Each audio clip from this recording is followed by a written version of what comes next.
നമസ്കാരം. എല്ലാ പ്രിയ സുഹൃത്തുക്കൾക്കും ഐപ്ലസിന്റെ പുതിയൊരു സെഷനിലേക്ക് സ്വാഗതം.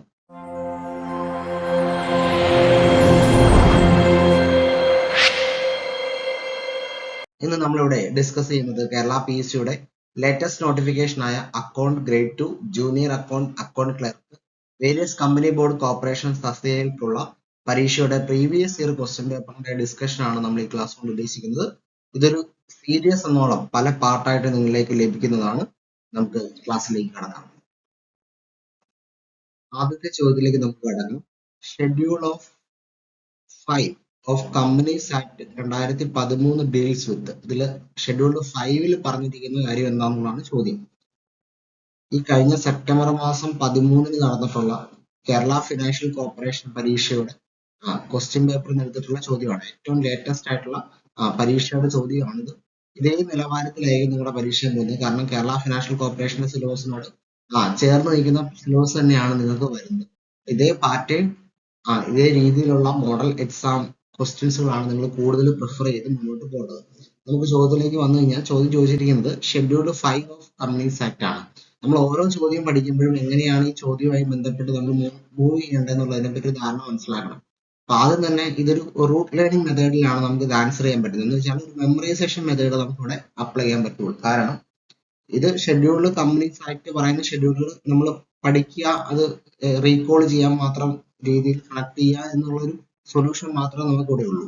ഓക്കെ, ഇത് ഷെഡ്യൂൾസിന്റെ കാര്യത്തിലല്ല, കമ്പനീസ് ആക്ടുമായിട്ട് ബന്ധപ്പെട്ടിട്ടുള്ള മറ്റ് സെക്ഷന്റെ കാര്യം ആയിക്കോട്ടെ, അല്ലെങ്കിൽ നമ്മുടെ ഇപ്പോൾ അക്കൗണ്ടിംഗ് ആയിട്ട് ബന്ധപ്പെട്ടാണെങ്കിൽ നമ്മുടെ അക്കൗണ്ടിംഗ് സ്റ്റാൻഡേർഡുകൾ നമുക്ക് പഠിക്കാറുണ്ട്. ആ സ്റ്റാൻഡേർഡുകൾ പഠിക്കുന്ന കാര്യത്തിലായിക്കോട്ടെ, ഇവിടെ എല്ലാം നിങ്ങൾക്ക് അപ്ലൈ ചെയ്യാൻ പറ്റുന്നത് എന്താണ് റൂട്ട് ലേണിംഗ് മെത്തേഡ് ആണ്. അത് നമുക്ക് ഏതെങ്കിലും കോഡിങ്ങിലൂടെയോ അല്ലെങ്കിൽ നിങ്ങൾക്ക് റീകോൾ ചെയ്യാൻ പറ്റുന്ന ഏതെങ്കിലും നമ്പറിലൂടെയൊക്കെ നിങ്ങൾ ഇത് പഠിച്ചു വെക്കാനുള്ള മാത്രമേ ഉള്ളൂ. യെസ്, നമുക്ക് അതിലേക്ക് ഒരു കോഡ് പരിചയപ്പെട്ട് തന്നെ ആൻസറിലേക്ക് കടക്കാം. ഓക്കെ, യെസ്, നമുക്ക് ഇവിടെ ഒരു കോഡിലൂടെ ഷെഡ്യൂൾസിനെ പറ്റി നമുക്കൊന്ന് പരിചയപ്പെടാം. My dear friend is most intelligent child എന്നതാണ് നമ്മുടെ കോഡ്, അല്ലെ? My dear friend is most intelligent child. മൈയുടെ എം എന്തിനെ സൂചിപ്പിക്കുന്നു? അത് മെമ്മോറാണ്ടം ഓഫ് അസോസിയേഷനെ പറ്റി സൂചിപ്പിക്കുന്നു. എന്താണ് മെമ്മോറാണ്ടം ഓഫ് അസോസിയേഷൻ എന്ന് പറഞ്ഞാൽ കമ്പനിയുടെ name close, object close, registered office close, അങ്ങനെ കമ്പനിയുടെ പ്രധാനപ്പെട്ട കാര്യങ്ങളുമായിട്ട് ബന്ധപ്പെട്ട എല്ലാ വിഷയങ്ങളും അടങ്ങപ്പെടുന്ന ക്ലോസ് ആണ് മെമ്മോറാണ്ടം ഓഫ് അസോസിയേഷനെ പറ്റി പറയുന്നത്, അല്ലെ? കമ്പനിയുടെ ഫണ്ടമെന്റൽ ഡോക്യുമെന്റിൽ വരുന്ന ഒന്നാണ് MOA എന്ന് പറയുന്നത്. മെമ്മോറാണ്ടം ഓഫ് അസോസിയേഷൻ വന്നു കഴിഞ്ഞാൽ സ്വാഭാവികമായിട്ട് ഏത് വരും മക്കളെ? ആർട്ടിക്കിൾസ് ഓഫ് അസോസിയേഷനും വരും, അല്ലെ? അപ്പൊ MOAയും AOAയും അടങ്ങുന്നതാണ് ഏത് ഷെഡ്യൂൾ എന്ന് പറയുന്നത്? ഷെഡ്യൂൾ നമ്പർ 1 എന്ന് പറയുന്നത്. അപ്പൊ നമ്മൾ my dear friend is most intelligent ചൈൽഡിന്റെ അകത്ത് മൈ എം എന്തിനെ സൂചിപ്പിക്കുന്നു? മെമ്മോറാണ്ടം ഓഫ് അസോസിയേഷനെ സൂചിപ്പിക്കുന്നു. മെമ്മോറാണ്ടം ഓഫ് അസോസിയേഷൻ എന്തും കൂടെ വരുന്നുണ്ട്? ഏതും കൂടെ വരുന്നുണ്ട്. അത് ഏത് ഷെഡ്യൂൾ ആണോ? Schedule number 1. അപ്പൊ നമുക്ക് ഈസി ആയിട്ട് കണക്ട് ചെയ്യാൻ പറ്റും, അല്ലെ? യെസ്, നിങ്ങൾക്ക് ഇത് തന്നെ ആവണമെന്നില്ല കോഡ് കേട്ടോ. ഇതേ ഒരു പാറ്റേണിൽ നിങ്ങൾക്ക് ഇഷ്ടപ്പെടുന്ന രീതിയിലൊരു കോഡ് മേക്ക് ചെയ്യാം കേട്ടോ. യെസ്, അടുത്ത കോഡ് എന്താണ്? ഡിയർ ആണ്, അല്ലെ? ഡിയറിന്റെ ഡി എന്തിനേക്ക് ലീഡ് ചെയ്യുന്നു? നമുക്കറിയാം, നമ്മൾ കാണുന്ന ഏറ്റവും പ്രധാനപ്പെട്ട ഡി ഏതാണ്? ഡിപ്രീസിയേഷൻ ആണ്, അല്ലെ? ഡിപ്രീസിയേഷൻ ആണ്. യെസ്, ഇപ്പൊ ഡിപ്രീസിയേഷനെ പറ്റി പറയുന്ന ഷെഡ്യൂൾ ആണ് ഷെഡ്യൂൾ നമ്പർ 2. Schedule number 2. അടുത്ത എഫ് ആണ്, അല്ലെ? ഫ്രണ്ടിന്റെ എഫ് ആണ്. എഫ് എന്തിനെ പറ്റി സൂചിപ്പിക്കുന്നു? എഫ് മീൻസ് ഫോർ, നമ്മൾ എപ്പോഴും പറയുന്നത് എന്താണ്? നമ്മുടെ ഫിനാൻഷ്യൽ സ്റ്റേറ്റ്മെന്റ് പ്രിപ്പയർ ചെയ്യണം, അല്ലെ? അപ്പൊ ഫിനാൻഷ്യൽ സ്റ്റേറ്റ്മെന്റ് പ്രിപ്പറേഷനുമായിട്ട് ബന്ധപ്പെട്ടിട്ടുള്ള കാര്യങ്ങളാണ് എഫിൽ പറയുന്നത്. ഇത് ഏത് ഷെഡ്യൂളിൽ പറയുന്നു? ഷെഡ്യൂൾ 3 പറയുന്നു. വിദ്യാർത്ഥികളെ, നിങ്ങൾ പ്രത്യേകം ശ്രദ്ധിക്കണം. ഇതാണ് KFC, കേരള ഫിനാൻഷ്യൽ കോർപ്പറേഷൻ 2013 കഴിഞ്ഞ പരീക്ഷയ്ക്ക് ചോദിച്ച ക്വസ്റ്റ്യൻ ആയിരുന്നു കേട്ടോ. ഷെഡ്യൂൾഡ് 3 പറ്റിയാണ്, ഷെഡ്യൂൾ 3 പറ്റിയാണ് ക്വസ്റ്റ്യൻ വന്നത്. അത് ഫിനാൻഷ്യൽ സ്റ്റേറ്റ്മെന്റ് പ്രിപ്പറേഷനുമായിട്ട് ബന്ധപ്പെടുന്ന ഷെഡ്യൂൾ ആണ്. വളരെ ഇമ്പോർട്ടന്റ് ആണ് ഷെഡ്യൂൾ. നമ്മളോട് ചോദിക്കാൻ ഏറ്റവും കൂടുതൽ സാധ്യതയുള്ള ഒരു ചോദ്യമാണ് ഈ ഷെഡ്യൂളിനെ പറ്റിയുള്ള ചോദ്യങ്ങൾ. ഇപ്പൊ നമ്മൾ ഈ സീരീസിൽ അടങ്ങിയിരിക്കുന്ന എല്ലാ ചോദ്യങ്ങളും നിയറസ്റ്റ് ടൈമിൽ കേരള PSC ചോദിച്ചിട്ട് വന്നിട്ടുള്ള ചോദ്യങ്ങളാണ്. അപ്പോൾ ഷെഡ്യൂൾ ഒരുപാട് തവണ ആവർത്തിക്കപ്പെടുന്നുണ്ട്. വളരെ കാര്യക്ഷമതയോടെ നിങ്ങൾ ഷെഡ്യൂൾ പഠിക്കാൻ ശ്രമിക്കണം. യെസ്, അടുത്തത് നമുക്ക് ഐയിലേക്ക് നീങ്ങാം. ഐ എന്ന് പറയുമ്പോൾ ഈസിന്റെ ഐ ആണ് കേട്ടോ. ഈസിന്റെ ഐ ആണ്, അല്ലെ? കോപ്പറേറ്റീവ് ഗവേണൻസുമായിട്ട് ബന്ധപ്പെട്ട് ക്ലോസ് 49 ബന്ധപ്പെട്ട ഏറ്റവും പ്രധാനപ്പെട്ട ആളെന്ന് പറയുന്നത് ഒരു ഓർഗനൈസേഷൻ സംബന്ധിച്ചോളം ആരാണ്? ഇൻഡിപെൻഡന്റ് ഡയറക്ടർ ആണ്, അല്ലെ? ഒരു ഇൻഡിപെൻഡന്റ് ഡയറക്ടറിന്റെ ഏറ്റവും പ്രധാനപ്പെട്ട ഒബ്ജക്റ്റീവ് എന്താണ്? To protect the minority interest right, അല്ലെ? മൈനോറിറ്റി ഷെയർ ഹോൾഡേഴ്സിന്റെ ഇൻട്രസ്റ്റ് പ്രൊട്ടക്ട് ചെയ്യുക എന്നുള്ളതാണ് ഒരു ഇൻഡിപെൻഡന്റ് ഡയറക്ടറിന്റെ ഏറ്റവും പ്രധാനപ്പെട്ട കടമ എന്ന് പറയുന്നത്. അതോടൊപ്പം തന്നെ കോർപ്പറേറ്റ് റെഗുലേഷൻസ് കംപ്ലൈൻറ്റ്സ് അല്ലെങ്കിൽ കോർപ്പറേറ്റ് റെഗുലേഷൻസുമായിട്ട് ബന്ധപ്പെട്ടുള്ള കാര്യങ്ങളൊക്കെ ഓർഗനൈസേഷനിൽ എൻഷുർ ചെയ്യുക. അതിന്റെ നടത്തിപ്പിനെ പറ്റി കൃത്യമായിട്ട് എന്ത് ചെയ്യുക, ഒരു എൻഷുർ ചെയ്ത് അല്ലെങ്കിൽ ഫെസിലിറ്റേറ്റ് ചെയ്ത് പോവുക എന്നുള്ളതാണ് ഇവിടെ മനസ്സിലാക്കുന്നത് കോർപ്പറേറ്റ് ഗവേണൻസിന്റെ റോളായിട്ട് നമ്മൾ മനസ്സിലാക്കുന്നത് അല്ലെ. അപ്പൊ ഇവിടെ ഇൻഡിപെൻഡന്റ് ഡയറക്ടറുമായിട്ട് ബന്ധപ്പെട്ടാണ് ഐ വരുന്നത്. അത് ഏത് ഷെഡ്യൂളിൽ പറയുന്നു? ഷെഡ്യൂൾ 4-ൽ പറയുന്നു അല്ലെ. ഷെഡ്യൂൾ 4-ൽ പറയുന്നു. യെസ്, ഓക്കെ ആണല്ലോ. ഇനി അടുത്ത ഷെഡ്യൂൾ അല്ലെ, അടുത്ത ഷെഡ്യൂളിലേക്ക് നമുക്ക് വരാം. യെസ്, അടുത്ത ഷെഡ്യൂൾ ഏതാണ്? മോസ്റ്റ് ആണ് അല്ലെ, മോസ്റ്റ് ആണ്. അപ്പൊ എം ആണ് നമ്മൾ പഠിക്കേണ്ടത് അല്ലെ, എം ആണ്. ഇവിടെ ഏതാണ് എമ്മുമായിട്ട് ബന്ധപ്പെട്ട് വരുന്നത്? എമ്മുമായിട്ട് ബന്ധപ്പെട്ട് വരുന്നത് ഏതാണ്? മാനേജറിയൽ റെമ്യൂണറേഷൻ ആണ് അല്ലെ. എമ്മുമായിട്ട് ബന്ധപ്പെട്ട് വരുന്നത് മാനേജറിയൽ റെമ്യൂണറേഷൻ ആണ്. അത് ഏത് ഷെഡ്യൂളാണ്? ഷെഡ്യൂൾ ഏതാണ്? ഷെഡ്യൂൾ 5 ആണ് അല്ലെ, ഷെഡ്യൂൾ 5 ആണ്. യെസ്. അപ്പൊ നമ്മൾ മനസ്സിലാക്കേണ്ട ഏറ്റവും പ്രധാനപ്പെട്ട കാര്യം എന്ന് പറയുന്നത് എന്താണ്? ഇപ്പോൾ ചോദ്യം ചോദിച്ചിരിക്കുന്നത് ഏതാണ്? ഷെഡ്യൂൾ 5-നെ പറ്റിയാണ് അല്ലെ. അപ്പൊ എല്ലാ ഷെഡ്യൂളുകളും കൃത്യമായിട്ട് പഠിക്കുക എന്നുള്ളതാണ് ഇതിനകത്ത് അർത്ഥം കേട്ടോ. അപ്പൊ എം സ്റ്റാൻഡ്സ് ഫോർ ഷെഡ്യൂൾ 5 കേട്ടോ. അതേതാണ്? മാനേജറിയൽ റെമ്യൂണറേഷൻ ആണ്, മാനേജറിയൽ റെമ്യൂണറേഷൻ. അടുത്ത ഐ എന്തിനെ പറ്റി പറയുന്നു? ഇൻഫ്രാസ്ട്രക്ചർ പ്രൊജക്ടിനെ പറ്റി പറയുന്നു കേട്ടോ. അത് ഏത് ഷെഡ്യൂളാണ്? ഷെഡ്യൂൾ നമ്പർ 6 ആണ് കേട്ടോ. യെസ്. സി എന്നതിനെ പറ്റി പറയുന്നു. സി നമുക്കറിയാം, സി സ്റ്റാൻഡ്സ് ഫോർ CSR ആണ് അല്ലെ. എന്താണ്? സി സ്റ്റാൻഡ്സ് ഫോർ CSR ആണ്. ഇതിലൂടെ എന്ത് ഇട്ടാൽ മതി? ഒരു എസ് ഒരു ആറും കൂടി ഇട്ടാൽ മതി അല്ലെ. അപ്പൊ എന്തായി? കോർപ്പറേറ്റ് സോഷ്യൽ റെസ്പോൺസിബിലിറ്റി ആയി അല്ലെ. യെസ്. അതെന്തിനെ പറ്റി പറയുന്നു? ഏത് ഷെഡ്യൂളിനെ പറ്റി പറയുന്നു? ഷെഡ്യൂള് 7 ആണ് അല്ലെ, ഷെഡ്യൂൾ 7 ആണ്. അത് ഏത് സെക്ഷനുമായിട്ട് പറയുന്നു? സെക്ഷൻ 135. ഇതും പ്രീവിയസ് ഇയർ ആണ് കേട്ടോ. സെക്ഷൻ 135-ലാണ് കമ്പനീസ് ആക്ടിന്റെ ഏത് സെക്ഷനിലാണ് CSR ആക്ടിവിറ്റിയെ പറ്റി പറയുന്നത് എന്നുള്ള ചോദ്യം പ്രീവിയസ് ഇയർ വന്നിട്ടുണ്ട്. അത് സെക്ഷൻ 135-ലാണ് പറയുന്നത് കേട്ടോ, 135-ലാണ് പറയുന്നത്. യെസ്. അപ്പൊ ഇത്രയും കാര്യങ്ങളാണ് നമുക്ക് എന്ത് ചെയ്യുന്നത്? ഈ കോഡിലൂടെ ജനറേറ്റ് ചെയ്യുന്നത്. അതിന്റെ അടിസ്ഥാനത്തിൽ വളരെ സിമ്പിൾ ആയിട്ട് നമുക്ക് എന്ത് ചെയ്യാം? ആൻസറിലേക്ക് വരാം. കോഡ് ഇങ്ങനെ ആകണമെന്നില്ല.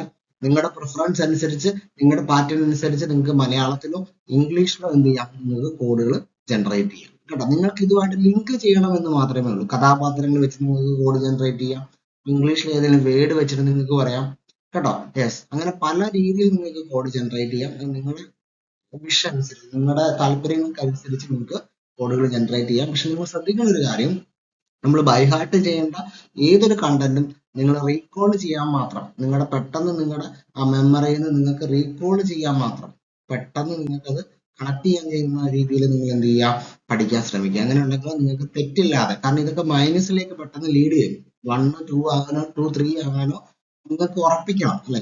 അങ്ങനെ ഉറപ്പിക്കണമെങ്കിൽ നിങ്ങൾക്ക് ഏതെങ്കിലും ഒരു കോഡ് വെച്ച് നിങ്ങൾ പഠിക്കുകയാണെങ്കിൽ കുറെ കൂടെ നിങ്ങൾക്ക് ഫെമിലിയർ ആകാൻ പറ്റും. യെസ്. അപ്പൊ സ്വാഭാവികമായിട്ടും ഷെഡ്യൂൾ 5-ആയിട്ട് ബന്ധപ്പെട്ട് എന്ത് നിൽക്കുന്നു? മാനേജറിയൽ റെമ്യൂണറേഷൻ നിൽക്കുന്നു അല്ലെ. മാനേജർ റെമ്യൂണറേഷൻ ആണ് നമ്മുടെ ആൻസർ ആയിട്ട് വരുന്നത്. ശ്രദ്ധിക്കണം, എല്ലാ കോഡുകളും നിങ്ങൾ റീകോൾ ചെയ്യാൻ മാത്രം പഠിച്ചിരിക്കണം കേട്ടോ. നിങ്ങൾക്ക് വളരെ എഫക്റ്റീവ് ആയിരിക്കും പരീക്ഷയ്ക്ക്. ചോദ്യം ഇതാണ്: consider the following statement and assumptions. നമുക്കൊരു സ്റ്റേറ്റ്മെന്റ് തന്നിട്ടുണ്ട്, 2 അസംഷൻസും തന്നിട്ടുണ്ട്. ഓക്കെ, അസംഷൻ നമ്പർ 1, 2, 2 അസംഷൻസും തന്നിട്ടുണ്ട്. ഇതിന്റെ അടിസ്ഥാനത്തിൽ നമ്മൾ എന്ത് ചെയ്യണം? ഈ അസംഷൻസുകൾ ശരിയാണോ, സ്റ്റേറ്റ്മെന്റുമായിട്ട് ചേരുന്നുണ്ടോ ഇല്ലയോ എന്നുള്ളതാണ് നമ്മൾ ആൻസർ ചെയ്യേണ്ടത്. ഓക്കെ, അപ്പൊ നിങ്ങൾ ഈ സ്റ്റേറ്റ്മെന്റും അസംഷൻ പോലുള്ള, അല്ലെങ്കിൽ സ്റ്റേറ്റ്മെന്റും അസംഷൻ പോലുള്ള ചോദ്യങ്ങൾ നമുക്ക് ചോദിക്കുന്നതാണ്. ഇതും KFCയുടെ, കേരള ഫിനാൻഷ്യൽ കോർപ്പറേഷന്റെ പ്രീവിയസ് ഇയർ ക്വസ്റ്റ്യൻ എന്ന് പറഞ്ഞാൽ ഈ സെപ്റ്റംബർ മാസം 2025 13-ാം തീയതി, സെപ്റ്റംബർ 13 നടത്തിയ പരീക്ഷയുടെ ക്വസ്റ്റ്യൻ ആണ് നമ്മൾ എടുത്തിരിക്കുന്നത്. ഏറ്റവും ലേറ്റസ്റ്റ് ക്വസ്റ്റ്യൻ ആണ് എടുത്തിരിക്കുന്നത്. നിങ്ങളുടെ സിലബസും KFCയുടെ സിലബസും മാച്ച് ആണ്. ഇങ്ങനെയൊക്കെ തന്നെയാണ് നിങ്ങളുടെ ക്വസ്റ്റ്യൻ കേട്ടോ. അതുകൊണ്ട് ക്വസ്റ്റ്യൻ വളരെ സീരിയസ് ആയിട്ട് നിങ്ങൾ കാണണം. സാധാരണ ഒരു പാറ്റേണിലെ പരീക്ഷയല്ല ഇപ്പോൾ ചോദിക്കുന്നത്. നല്ല നിലവാരത്തിലുള്ള ചോദ്യങ്ങളും നന്നായി പഠിച്ച കുട്ടികൾക്ക് പോലും കുറച്ചും കൂടെ പാടാവുന്ന രീതിയിലാണ് ക്വസ്റ്റ്യൻസുകൾ വരുന്നത്. അതുകൊണ്ട് തറമായി പഠിക്കുക, സ്ട്രോങ് ആയി പഠിക്കുക എന്നുള്ളതാണ് നമ്മളിവിടെ ചെയ്യേണ്ട കാര്യങ്ങൾ. അതുകൊണ്ട് വളരെ സീരിയസ് ആയിട്ട് നിങ്ങൾ പരീക്ഷേനെയും അതുപോലെ തന്നെ പഴയ ചോദ്യ പേപ്പറുകളെയൊക്കെ കാണാൻ ശ്രമിക്കുക. യെസ്. അപ്പൊ അങ്ങനെ നമുക്ക് ചോദ്യത്തിലേക്ക് കടന്നു വന്നാൽ നമുക്ക് മനസ്സിലാവും ഇവിടെ ചോദിച്ചിരിക്കുന്നത് അക്രൂവൽ ബേസിസ് ആണ് അല്ലെ, അക്രൂവൽ ബേസിസ്. അക്കൗണ്ടിങ്ങിന്റെ ഫണ്ടമെന്റൽ എന്ന് പറയുന്നത് അക്കൗണ്ടിങ് കൺസെപ്റ്റുകൾ, പ്രിൻസിപ്പിൾസുകൾ, കൺവെൻഷൻസുകളൊക്കെയാണ്. അപ്പൊ അതിൽ നിന്നൊരു ചോദ്യം നിങ്ങൾക്ക് ഉറപ്പാണ്, കേട്ടോ. കാരണം ബേസ് ലെവലിൽ നിന്നൊരു ചോദ്യം നിങ്ങൾക്ക് ഉറപ്പാണ്. അതിൽ തന്നെ ഏറ്റവും കൂടുതൽ ആവർത്തിക്കപ്പെടുന്ന ചോദ്യം അക്രൂവൽ ബേസിസ് ഓഫ് കൺസെപ്റ്റ് ആണ്. അക്രൂവൽ ബേസിസ് ആണ് കേട്ടോ. അപ്പൊ അതുകൊണ്ട് ആദ്യം തന്നെ നിങ്ങൾ എന്ത് ചെയ്യണം, കൺസെപ്റ്റുകളെ പറ്റിയുള്ള അക്കൗണ്ടിങ്ങിന്റെ ഫണ്ടമെന്റിനെ പറ്റിയുള്ള ധാരണ ഉണ്ടായിരിക്കണം. അവിടെ നിങ്ങൾ വെറുതെ ഒരു MCQ ചെയ്യാൻ വേണ്ടി എന്നുള്ള രീതിയിലല്ല പഠിക്കേണ്ടത്, സ്ട്രോങ് ആയിട്ട് പഠിക്കണം. കാരണം ആ ഭാഗത്തു നിന്ന് എവിടെ നിന്ന് ക്വസ്റ്റ്യൻ വന്നാലും നിങ്ങൾക്ക് എന്ത് ചെയ്യണം, അപ്ലൈ ചെയ്യാവുന്ന രീതിയിലുള്ള ഒരു പഠനം വേണം എന്ത് ചെയ്യാൻ, നടത്താൻ. അപ്പൊ നമുക്കിവിടെ ഈ അക്രൂവൽ ബേസിസ് ഓഫ് കൺസെപ്റ്റിനെ നമുക്കൊന്ന് പഠിക്കാം. എങ്ങനെയാണ് ഇത് ഒരു സിസ്റ്റമാറ്റിക് ആയിട്ട് പഠിക്കേണ്ടത്, അല്ലെങ്കിൽ കൺസെപ്റ്റിനെ എങ്ങനെയാണ് മനസ്സിലാക്കേണ്ടതെന്ന് നമുക്കൊന്ന്. നമുക്ക് വളരെ പ്രധാനപ്പെട്ട കൺസെപ്റ്റുകളാണ് അക്രൂവൽ, റിയലൈസേഷനും മാച്ചിങ്. ഇത് മൂന്നും നമ്മൾ ഒരുപോലെ പഠിക്കേണ്ടതാണ്. കാരണം മൂന്നും ഒരേ രീതിയിലുള്ള ആശയമാണ് നമ്മോട് പങ്കുവെക്കുന്നത്. ഇതില് മൂന്നിലും ആരാണ് മൂത്തോൻ എന്ന് ചോദിച്ചു കഴിഞ്ഞാൽ അതാരാണ്, അത് അക്രൂവൽ ബേസിസ് ആണ് കേട്ടോ. അക്രൂവൽ ബേസിസ് ആണ്. അക്രൂവൽ ബേസിസ് ഒരു സിസ്റ്റം ഓഫ് അക്കൗണ്ടിങ് തന്നെയാണ്. നമുക്കറിയാം ക്യാഷ് ബേസിസ് ഉണ്ട്, അക്രൂവൽ ബേസിസ് ഉണ്ട്, ഹൈബ്രിഡ് ബേസിസ് ഉണ്ട്. ഓക്കെ. അപ്പൊ അക്രൂവൽ ബേസിസ് ഓഫ് അക്കൗണ്ടിങ് എന്ന് പറയുന്നത് ഇതിന്റെ ബേസിലാണ് മറ്റ് പല കൺസെപ്റ്റുകളും ഫോളോ ചെയ്യുന്നത്. അപ്പൊ അക്രൂവൽ ബേസ് കൺസെപ്റ്റിനെ തന്നെ നമുക്ക് മനസ്സിലാക്കാം കേട്ടോ. അത് പറയുമ്പോൾ നമ്മൾ ഈ രണ്ട് കൺസെപ്റ്റും കൂടെ ചേർത്ത് പഠിച്ചാൽ ആ പഠനം പൂർത്തിയാവും.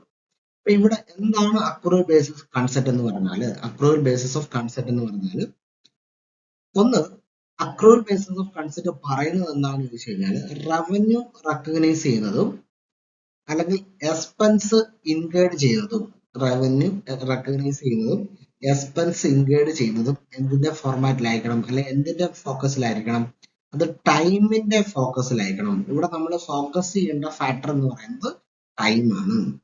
ഒന്നും കൂടെ നമുക്ക് ലളിതമായി പറഞ്ഞു വെച്ച് കഴിഞ്ഞാൽ നമ്മുടെ വരുമാനം നമ്മൾ രേഖപ്പെടുത്തേണ്ടതും നമ്മുടെ എക്സ്പെൻസ് നമ്മൾ രേഖപ്പെടുത്തേണ്ടതും എപ്പോഴാണ്, അത് എപ്പോഴാണ് ഉണ്ടായ സമയം, ആ സമയത്ത് തന്നെ രേഖപ്പെടുത്തണം എന്ന് പറയുന്ന കൺസെപ്റ്റ് ആണ് അക്രൂവൽ ബേസിസ് ഓഫ് കൺസെപ്റ്റ് എന്ന് പറയുന്നത്. മനസ്സിലാവുന്നുണ്ടോ മക്കളെ? ഇതുണ്ടോ, അക്രൂവൽ ബേസിസ് ഓഫ് കൺസെപ്റ്റ് പറയുന്നു record the revenue when earned. Revenue എപ്പോ വേണം, when earned. Expense when incurred, not in cash. മനസ്സിലായോ? ക്യാഷ് കിട്ടിയോ ഇല്ലയോ എന്ന് നോക്കേണ്ട ആവശ്യമില്ല. റവന്യൂ ഏൺ ചെയ്യുന്ന സമയത്തോ എക്സ്പെൻസ് ഇൻകേർഡ് ചെയ്യുന്ന സമയത്തോ നമുക്ക് റെക്കോർഡ് ചെയ്യാം എന്ന് പറഞ്ഞാൽ അതിനകത്തൊരു ധ്വനിയുണ്ട്. എപ്പോഴാണോ വരുമാനം ജനറേറ്റ് ചെയ്യുന്നത്, എപ്പോഴാണോ ഒരു ചെലവുണ്ടായത്, ആ സമയത്ത് തന്നെ ട്രാൻസാക്ഷൻസ് റെക്കോർഡ് ചെയ്യുന്നതിനെയാണ് എന്ത് പറയുന്നത്, അക്രൂവൽ ബേസിസ് ഓഫ് കൺസെപ്റ്റ് എന്ന് പറയുന്നത്. ക്ലിയർ ആയോ? ഇനി റവന്യൂ പറ്റി പറയുന്ന കൺസെപ്റ്റ് ആണ് ഏത്, റിയലൈസേഷൻ കൺസെപ്റ്റ്. റിയലൈസേഷൻ കൺസെപ്റ്റ് പറയുമ്പോൾ റവന്യൂവിനെ പറ്റി കാണുന്ന കൺസെപ്റ്റ് ആണ്. ഇനി ഇവിടെ കണ്ടോ, എക്സ്പെൻസ് ഇൻകേർഡ് അല്ലെ, എക്സ്പെൻസിനെ പറ്റി പറയുന്ന കൺസെപ്റ്റ് ആണ് മാച്ചിങ് കൺസെപ്റ്റ്. അതുകൊണ്ട് ആണ് പറയുന്നത് ഈ അക്രൂവൽ ബേസിസ് കൺസെപ്റ്റ് പഠിക്കുമ്പോൾ ഈ രണ്ട് കൺസെപ്റ്റും കൂടെ ആഡ് ചെയ്ത് പഠിച്ചാൽ ഇത് പൂർണ്ണ അർത്ഥത്തിൽ വരത്തുള്ളൂ. നിങ്ങൾക്ക് കൺഫ്യൂഷൻ ആകരുത് കേട്ടോ, കൺഫ്യൂഷൻ ആകരുത്. ഈ മൂന്നും പറയുന്നത് അക്രൂവൽ ബേസിസ് കൺസെപ്റ്റ് പറയുന്ന ആശയമായിട്ട് വളരെ ചേർന്ന് നിൽക്കുന്ന ആശയമാണ്. അതുകൊണ്ടാണ് ഇത് മൂന്നും ഒരേ രീതിയിൽ പറഞ്ഞു വെക്കുന്നത് കേട്ടോ. യെസ്. ഇനി മാച്ചിങ് കൺസെപ്റ്റ് ആരെ ഫോളോ ചെയ്യുന്നുള്ള പ്രീവിയസ് ഒരു ക്വസ്റ്റ്യൻ ആണ്. മാച്ചിങ് കൺസെപ്റ്റ് ഫോളോ ചെയ്യുന്നുണ്ട് എന്തിനെ അക്രൂവൽ ബേസിസ് ഓഫ് കൺസെപ്റ്റിനെ. അപ്പൊ മാച്ചിങ് കൺസെപ്റ്റ് വെച്ച് പറയുമ്പോൾ ആരാണ് മൂത്തൻ ആരാണ്, ഇവിടെ അക്രൂവൽ ബേസിസ് ആണ്, അല്ലാതെ മമ്മൂട്ടിയല്ല. മനസ്സിലാണ്ടോ? ഇവിടെ മാച്ചിങ് കൺസെപ്റ്റ് വെച്ച് പറയുമ്പോൾ ആരാണ് മൂത്തൻ ആരാണ്, അത് അക്രൂവൽ ബേസിസ് ആണ്. അക്രൂവൽ ബേസിസ് ആണ്. കാരണം അക്രൂവൽ ബേസിസ് ഓഫ് അക്കൗണ്ടിനെയാണ് എന്ത് ഫോളോ ചെയ്യുന്നതെന്ന് ചോദിച്ചു കഴിഞ്ഞാൽ ഒറ്റ ഉത്തരവേ ഉള്ളൂ, അത് ഏതാണ്, മാച്ചിങ് കൺസെപ്റ്റ് ആണ്. അല്ലെങ്കിൽ മാച്ചിങ് കൺസെപ്റ്റ് എന്തിനെ ഫോളോ ചെയ്യുന്നു, അക്രൂവൽ ബേസിസ് ഓഫ് അക്കൗണ്ടിങ്ങിനെ ഫോളോ ചെയ്യുന്നു. ക്ലിയർ ആണല്ലോ, കോൺസെപ്റ്റ് ക്ലിയർ ആണല്ലോ? യെസ്. വളരെ ഇമ്പോർട്ടന്റ് ആണ് കേട്ടോ, വളരെ ഇമ്പോർട്ടന്റ് ആണ്. യെസ്. ഇനി അടുത്തൊരു പ്രധാനപ്പെട്ട ചോദ്യമുണ്ട്. Gap generally accepted accounting principle അല്ലെ, ഗ്യാപ്പ് IFRS തുടങ്ങിയിട്ടുള്ള റെഗുലേഷൻസ് അനുസരിച്ച് ഫോളോ ചെയ്യുന്ന കൺസെപ്റ്റ് ഏതാന്ന് ചോദിച്ചു കഴിഞ്ഞാൽ അത് അക്രൂവൽ ബേസിസ് ഓഫ് കൺസെപ്റ്റ് ആണ്. കാരണം നമുക്ക് ക്യാഷ് ബേസിസ് ഓഫ് കൺസെപ്റ്റ് ഉണ്ട്, ഹൈബ്രിഡ് ബേസിസ് ഓഫ് കൺസെപ്റ്റ് ഉണ്ട്, അക്രൂവൽ ബേസിസ് ഉണ്ട്. ഇതില് ലീഗൽ കംപ്ലൈൻസ് അനുസരിച്ച് ഫ്രെയിം ചെയ്തിരിക്കുന്ന ഏതാന്ന് ചോദിച്ചു കഴിഞ്ഞാൽ അതനുസരിച്ച് ഫോളോ ചെയ്യുന്ന ഏതാന്ന് ചോദ്യം വന്നു കഴിഞ്ഞാൽ അത് അക്രൂവൽ ബേസിസ് ആണ്. ഓക്കെ. യെസ്. ഈ കഴിഞ്ഞ നമ്മളോട് ഇപ്പൊ ചോദ്യം ചോദിച്ചതിനകത്ത് തന്നെയുണ്ട്, കഴിഞ്ഞ പരീക്ഷയുടെ KFC ആയിട്ട് ബന്ധപ്പെട്ട് നമുക്ക് ചേർത്ത് വായിച്ചു കഴിഞ്ഞാൽ ലാർജ് ബിസിനസ് ഓർഗനൈസേഷൻസുകൾ ഫോളോ ചെയ്യുന്നത് ഏതാണ്, ലാർജ് ബിസിനസ് ഓർഗനൈസേഷൻസ് ഫോളോ ചെയ്യുന്നത് അക്രൂവൽ ബേസിസ് ഓഫ് കൺസെപ്റ്റ് ആണ് കേട്ടോ. അപ്പൊ നമുക്ക് ഇവിടെ തന്നെ ചേർത്ത് പറയാം. അപ്പൊ cash basis of accounting, cash basis of accounting എന്താ പറയുന്നത്? നിങ്ങൾ ട്രാൻസാക്ഷൻസ് റെക്കോർഡ് ചെയ്തോ, പക്ഷെ എന്തായിരിക്കണം, അത് ക്യാഷ് ട്രാൻസാക്ഷൻസ് ആയിരിക്കണം. നിങ്ങൾ കാശ് കൊടുത്തെങ്കിൽ നിങ്ങൾ റെക്കോർഡ് ചെയ്യാം, നിങ്ങൾക്ക് ക്യാഷ് കിട്ടിയെങ്കിൽ നിങ്ങൾക്ക് റെക്കോർഡ് ചെയ്യാം, അല്ലാതെ നോൺ ക്യാഷ് ട്രാൻസാക്ഷൻസുകൾ റെക്കോർഡ് ചെയ്യാൻ പാടില്ല എന്ന് പറയുന്ന കൺസെപ്റ്റ് ആണ് ക്യാഷ് ബേസിസ് ഓഫ് കൺസെപ്റ്റ്. ഇത് ആർക്കാണ് ഫോളോ ചെയ്യാൻ പറ്റുന്നത്? അത് സ്മോൾ ബിസിനസ്സിനാണ് ഫോളോ ചെയ്യാൻ പറ്റുന്നത്. അപ്പൊ ഡിഫറൻഷിയേറ്റ് ചെയ്ത് ഇവിടെ പഠിക്കണം, മനസ്സിലാണോ? പക്ഷെ അക്രൂവൽ ബേസിസ് കൺസെപ്റ്റ് പറയുന്നത് ഏതാണ്? നിങ്ങൾക്ക് നോൺ ക്യാഷ് ബേസിലും ക്യാഷ് അതർ ദാൻ അല്ലെങ്കിൽ നോൺ ക്യാഷ് ബേസിസിലും നിങ്ങൾക്ക് എന്ത് ചെയ്യാം? ട്രാൻസാക്ഷൻസ് റെക്കോർഡ് ചെയ്യാം. സാറ് പറയുന്നത് മനസ്സിലാവുന്നുണ്ടല്ലോ? യെസ്. അപ്പം അക്രൂവൽ ബേസിസ് ഏതാണ് ഫോക്കസ് ചെയ്യുന്നത്? ടൈമിംഗ് ഓഫ് റെക്കോർഡിംഗ് ട്രാൻസാക്ഷൻ ആണ്. ടൈമിംഗ് ഓഫ് റെക്കോർഡിംഗ് ട്രാൻസാക്ഷൻ ആണ്. ഇപ്പൊ നമ്മൾ ഒരു തവണ പ്രീവിയസ് ഇയറിൽ ചോദിച്ചാട്ടോ, അക്കൗണ്ട്സ് റിസീവബിൾസും അക്കൗണ്ട്സ് പേയബിൾസും ഇതെന്താണ്? ക്യാഷ് ട്രാൻസാക്ഷൻ ആണോ? അല്ല, നോൺ ക്യാഷ് ട്രാൻസാക്ഷൻ ആണ് അല്ലെ. അക്കൗണ്ട്സ് റിസീവബിളും അക്കൗണ്ട്സ് പേയബിളും എന്താണ്? അക്കൗണ്ട്സ് റിസീവബിൾസും അക്കൗണ്ട്സ് പേയബിളും ഒരു നോൺ ക്യാഷ് ട്രാൻസാക്ഷൻ ആണ് അല്ലെ. ക്യാഷ് ആണോ? അല്ല അല്ലെ. ഇത് എന്തിന്റെ ബേസിൽ നമ്മൾ റെക്കോർഡ് ചെയ്യുന്നത്? അക്രൂവൽ ബേസിസ് ഓഫ് കൺസെപ്റ്റിന്റെ ബേസിലാണ്. അപ്പൊ നിങ്ങളോട് ഇതിന്റെ പ്രാക്ടിക്കൽ ആപ്ലിക്കേഷനും ചോദിക്കും കേട്ടോ. യെസ്. ലോങ് ടൈം പ്ലാനിങ്ങുമായിട്ട് ബന്ധപ്പെട്ട കൺസെപ്റ്റ് ഏതാണ്? ലോങ് ടൈം പ്ലാനിങ്ങുമായിട്ട് ബന്ധപ്പെട്ട കൺസെപ്റ്റ് ഏതാണ്? അത് അക്രൂവൽ ബേസിസ് ഓഫ് കൺസെപ്റ്റ് ആണ് കേട്ടോ. അങ്ങനെ പല ആസ്പെക്റ്റിൽ ക്വസ്റ്റ്യൻ വരും. അപ്പൊ നിങ്ങൾ ആദ്യം ചെയ്യേണ്ടത് എന്താണ്? ഒരു കോൺസെപ്റ്റ് കിട്ടിക്കഴിഞ്ഞാൽ അതിനെ പല കോൺസെപ്റ്റുമായിട്ട് ഡിഫറൻഷിയേറ്റ് ചെയ്യുക. അതാണ് നമ്മളിവിടെ ചെയ്യുന്നത്. അതിന്റെ എല്ലാ ഘട്ടങ്ങളും മനസ്സിലാക്കുക. എന്താണ് ആ കൺസെപ്റ്റ് എന്നുള്ളത് ആദ്യം മനസ്സിലാക്കണം. ഓക്കെ, അത് നമ്മളിവിടെ പറഞ്ഞു അല്ലെ. നമുക്കൊരു ഇൻകം ജനറേറ്റ് ചെയ്യുമ്പോഴോ ഒരു എക്സ്പെൻസ് ഉണ്ടാകുമ്പോഴോ അത് എപ്പോഴാണോ ഉണ്ടായ ആ ടൈമിൽ തന്നെ റെക്കോർഡ് ചെയ്യേണ്ടതിനാണ് അക്രൂവൽ ബേസിസ് ഓഫ് കൺസെപ്റ്റ് എന്ന് പറയുന്നത്. ഗ്യാപ്പ്, IFRS തുടങ്ങിയ ലീഗൽ കംപ്ലൈൻസ് അനുസരിച്ചാണ് നമ്മൾ ഇത് ഫോളോ ചെയ്യുന്നത്. ഇത് മാച്ചിങ് കൺസെപ്റ്റ് ഫോളോ ചെയ്യുന്ന ഏതാണെന്ന് ചോദിച്ചാൽ അത് അക്രൂവൽ ബേസിസ് ഓഫ് കൺസെപ്റ്റ് ആണ് അല്ലെ. Yes. Large scale organisations follow ചെയ്യുന്ന ഏതാന്ന് ചോദിച്ചാൽ അത് അക്രൂവൽ ബേസിസ് ഓഫ് കൺസെപ്റ്റ് ആണ്. അതിന് കാരണം ഗ്യാപ്പാണ്. ഗ്യാപ്പ് IFRS റെഗുലേഷൻസ് അനുസരിച്ചാണ് അക്രൂവൽ ബേസിസ് ഓഫ് കൺസെപ്റ്റ് നിൽക്കുന്നത്. അതുകൊണ്ടാണ് ലാർജ് സ്കെയിൽ ഓർഗനൈസേഷൻസ് ഫോളോ ചെയ്യുന്നത്. പിന്നെ എന്താണ്? ലോങ് ടൈം പ്ലാനിങ്ങുമായിട്ട് ബന്ധപ്പെട്ട് റിലേറ്റ് ചെയ്യാൻ പറ്റുന്ന കൺസെപ്റ്റ് ഏതാണെന്ന് ചോദിച്ചാൽ അത് ഏതാണ്?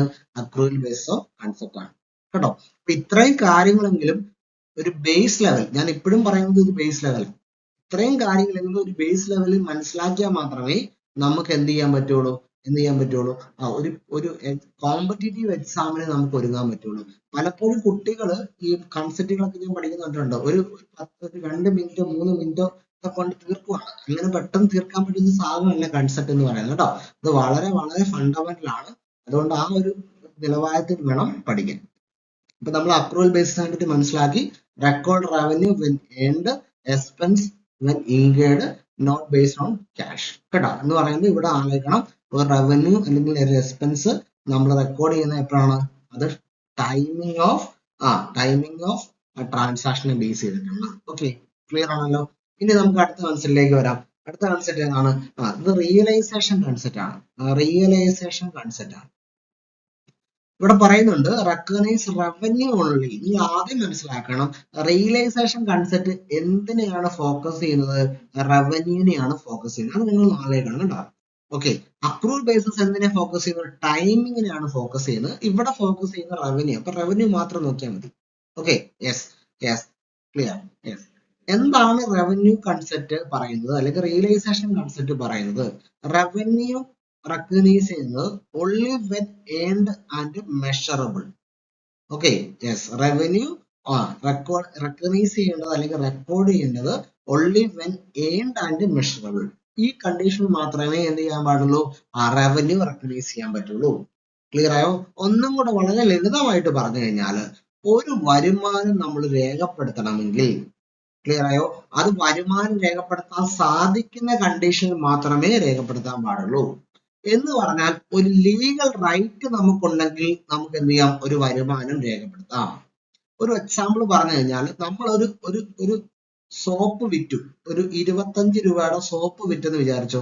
ഓക്കെ, ആര് വിറ്റു? ഒരു സെല്ലർ ബയർക്ക് വിറ്റു. ഇപ്പൊ സെല്ലർ ബയർക്ക് 25 രൂപയുടെ സോപ്പ് വിറ്റപ്പം ബയർ പൈസ കൊടുത്തില്ലെങ്കിൽ തന്നെ സെല്ലറെ സംബന്ധിച്ചോളം ഇതൊരു സെയിൽ നടന്നതായിട്ട് അയാൾ കണക്കാക്കും. കാരണം എന്താണ്? ബയറുടെ കയ്യിൽ നിന്ന് 25 രൂപ കിട്ടാനുള്ള ലീഗൽ റൈറ്റ് ആർക്കുണ്ട്? സെല്ലർക്കുണ്ട്. ക്ലിയർ ആയോ? അപ്പൊ ഏതിന്റെ അടിസ്ഥാനത്തിലാണ് റവന്യൂ നടന്നെന്ന് നമ്മൾ പറയുന്നത്? ഒരു ലീഗൽ റൈറ്റ്, പൈസ കിട്ടിയ ആക്ച്വലി ഇല്ല, കടത്തിലാണ് 25 രൂപയുടെ സോപ്പ് സെല്ലർ ബയർക്ക് കൊടുത്തത്. മനസ്സിലാകുന്നുണ്ടോ? പക്ഷെ എങ്കിൽ പോലും അതൊരു സെയിൽ ആയിട്ട് നമ്മൾ പരിഗണിക്കുന്നുണ്ടെങ്കിൽ, ക്യാഷ് കിട്ടാതെ ഒരു സെയിൽ ആയിട്ട് നമ്മൾ അത് പരിഗണിക്കുന്നുണ്ട്, അല്ലെങ്കിൽ ആ സെയിലിനെ നമ്മൾ അങ്ങനെ കാണുന്നുണ്ടെങ്കിൽ, അതൊരു ക്രെഡിറ്റ് ട്രാൻസാക്ഷൻ ആണെങ്കിൽ പോലും അതിനെ ഒരു സെയിൽ ആയിട്ട് കാണുന്നുണ്ടെങ്കിൽ അത് എന്തിനെ ബേസ് ചെയ്തിട്ടാണ്? അത് റിയലൈസേഷൻ കൺസെപ്റ്റിനെ ബേസ് ചെയ്തിട്ടാണ്. റിയലൈസേഷൻ കൺസെപ്റ്റ് പ്രകാരം ഇവിടെ സെയിൽ നടന്നിട്ടുണ്ട് എന്ന് നമ്മൾ പറയുന്നത് സെല്ലർക്ക് ഒരു ലീഗൽ റൈറ്റ് കിട്ടുന്നുണ്ട് ബയറുടെ കയ്യിൽ നിന്ന് അതിന്റെ കോസ്റ്റ് ആയിട്ടുള്ള 25 രൂപ കളക്ട് ചെയ്യാനുള്ളത്. മനസ്സിലാകുന്നുണ്ടോ? അതുകൊണ്ടാണ് റവന്യൂ റെക്കഗ്നിഷൻ കൺസെപ്റ്റ് കൃത്യമായിട്ട് അടിവരയിട്ട് പറയുന്നത് എന്താണ് മക്കളെ? വരുമാനം രേഖപ്പെടുത്താൻ സാധിക്കുമ്പോൾ മാത്രമേ എന്ത് ചെയ്യാൻ പാടുള്ളൂ? അത് രേഖപ്പെടുത്താവുള്ളൂ. ക്ലിയർ ആയോ? അതിനൊരു ലീഗൽ റൈറ്റ്, ഒരു പൊസിഷൻ അവിടെ ഉണ്ടായാൽ മാത്രം മതി. ക്ലിയർ ആയോ? അതിനെയാണ് റിയലൈസേഷൻ കൺസെപ്റ്റ് എന്ന് പറയുന്നത്. Realisation concept. ഇനി മാച്ചിങ് കൺസെപ്റ്റ്, അടുത്ത കൺസെപ്റ്റ് ആണ് മാച്ചിങ് കൺസെപ്റ്റ്. മാച്ചിങ് കൺസെപ്റ്റ് ഏതാണ് ഫോക്കസ് ചെയ്യുന്നത് അറിയോ? ഇത് ഫോക്കസ് ചെയ്യുന്നത് എക്സ്പെൻസ് ആണ് കേട്ടോ. എക്സ്പെൻസ് ആണ്. ക്ലിയർ ആയോ? എക്സ്പെൻസ് ആണ്. അപ്പൊ ഓരോന്നും കൃത്യമായിട്ട് മനസ്സിലാകണം. അക്രൂവൽ ബേസിസ് എന്താണ്? ടൈമിനെ ഫോക്കസ് ചെയ്യുന്നു. റിയലൈസേഷൻ കൺസെപ്റ്റ് റവന്യൂവിനെ ഫോക്കസ് ചെയ്യുന്നു. മാച്ചിങ് കൺസെപ്റ്റ് എന്തിനെ ഫോക്കസ് ചെയ്യുന്നു? അത് എക്സ്പെൻസിനെ ഫോക്കസ് ചെയ്യുന്നു. എക്സ്പെൻസിനെ ഫോക്കസ് ചെയ്യുന്നു എന്ന് പറഞ്ഞാല് എക്സ്പെൻസ് എപ്പോഴാണ് നമ്മൾ റെക്കോർഡ് ചെയ്യേണ്ടത് എന്നുള്ളതാണ് ഏത് കൺസെപ്റ്റ് പറയുന്നത്? മാച്ചിങ് കൺസെപ്റ്റ് പറയുന്നത്. മാച്ചിങ് കൺസെപ്റ്റ് പറയുന്നത് എക്സ്പെൻസ് എപ്പോഴാണ് നമ്മൾ എന്ത് ചെയ്യേണ്ടത്? റെക്കോർഡ് ചെയ്യേണ്ടത്. എക്സ്പെൻസ് എപ്പോഴാണ് നമ്മൾ റെക്കോർഡ് ചെയ്യേണ്ടത്? ഒരു വരുമാനം ഉണ്ടായി കഴിഞ്ഞാൽ, കൃത്യമായി മനസ്സിലാക്കണേ, ഒരു വരുമാനം ഉണ്ടായി കഴിഞ്ഞാൽ ആ വരുമാനവുമായിട്ട് ബന്ധപ്പെട്ട ചെലവുകൾ നമ്മൾ രേഖപ്പെടുത്തേണ്ടതായിട്ടുണ്ട്. ഒരു വരുമാനം ഉണ്ടായി കഴിഞ്ഞാൽ, ഇപ്പൊ നിങ്ങൾക്ക് ഒരു ഈ 25 രൂപയുടെ സോപ്പ് നമ്മൾ വിറ്റു എന്ന് വിചാരിക്കാം. ഈ സോപ്പ് വിറ്റതുമായി ബന്ധപ്പെട്ടിട്ടുള്ള എന്തെങ്കിലും ചെലവ് ഉണ്ടായിട്ടുണ്ടെങ്കിൽ ആ ചെലവ്, ആ വരുമാനം എന്താണ് രേഖപ്പെടുത്തുമ്പോൾ തന്നെ നമ്മൾ എന്ത് ചെയ്യണം? അതിന്റെ ചെലവ് രേഖപ്പെടുത്തണം. മനസ്സിലാണ്ടോ? എന്ന് പറഞ്ഞാൽ എക്സ്പെൻസ് എന്തിനോട് മാച്ച് ചെയ്യണം? എന്തിനോട് മാച്ച് ചെയ്യണം? റവന്യൂവിനോട് മാച്ച് ചെയ്യണം. അതുകൊണ്ടാണ് നമ്മൾ എന്ത് ചെയ്യുന്നത്? എല്ലാ വർഷവും നമ്മൾ എന്ത് ചെയ്യുന്നത്? ഡിപ്രീസിയേഷൻ ചാർജ് ചെയ്യുന്നത്. ക്ലിയർ ആകുന്നുണ്ടോ? ഇപ്പൊ നമ്മൾ ഒരു അസറ്റ് വാങ്ങിച്ചു, 10 ലക്ഷം രൂപയുടെ ഒരു അസറ്റ് വാങ്ങിച്ചു. ഓക്കെ, അതിന്റെ ലൈഫ് സ്പാൻ എന്ന് പറയുന്നത് 5 വർഷമാണെന്ന് വിചാരിച്ചു. 5 വർഷം.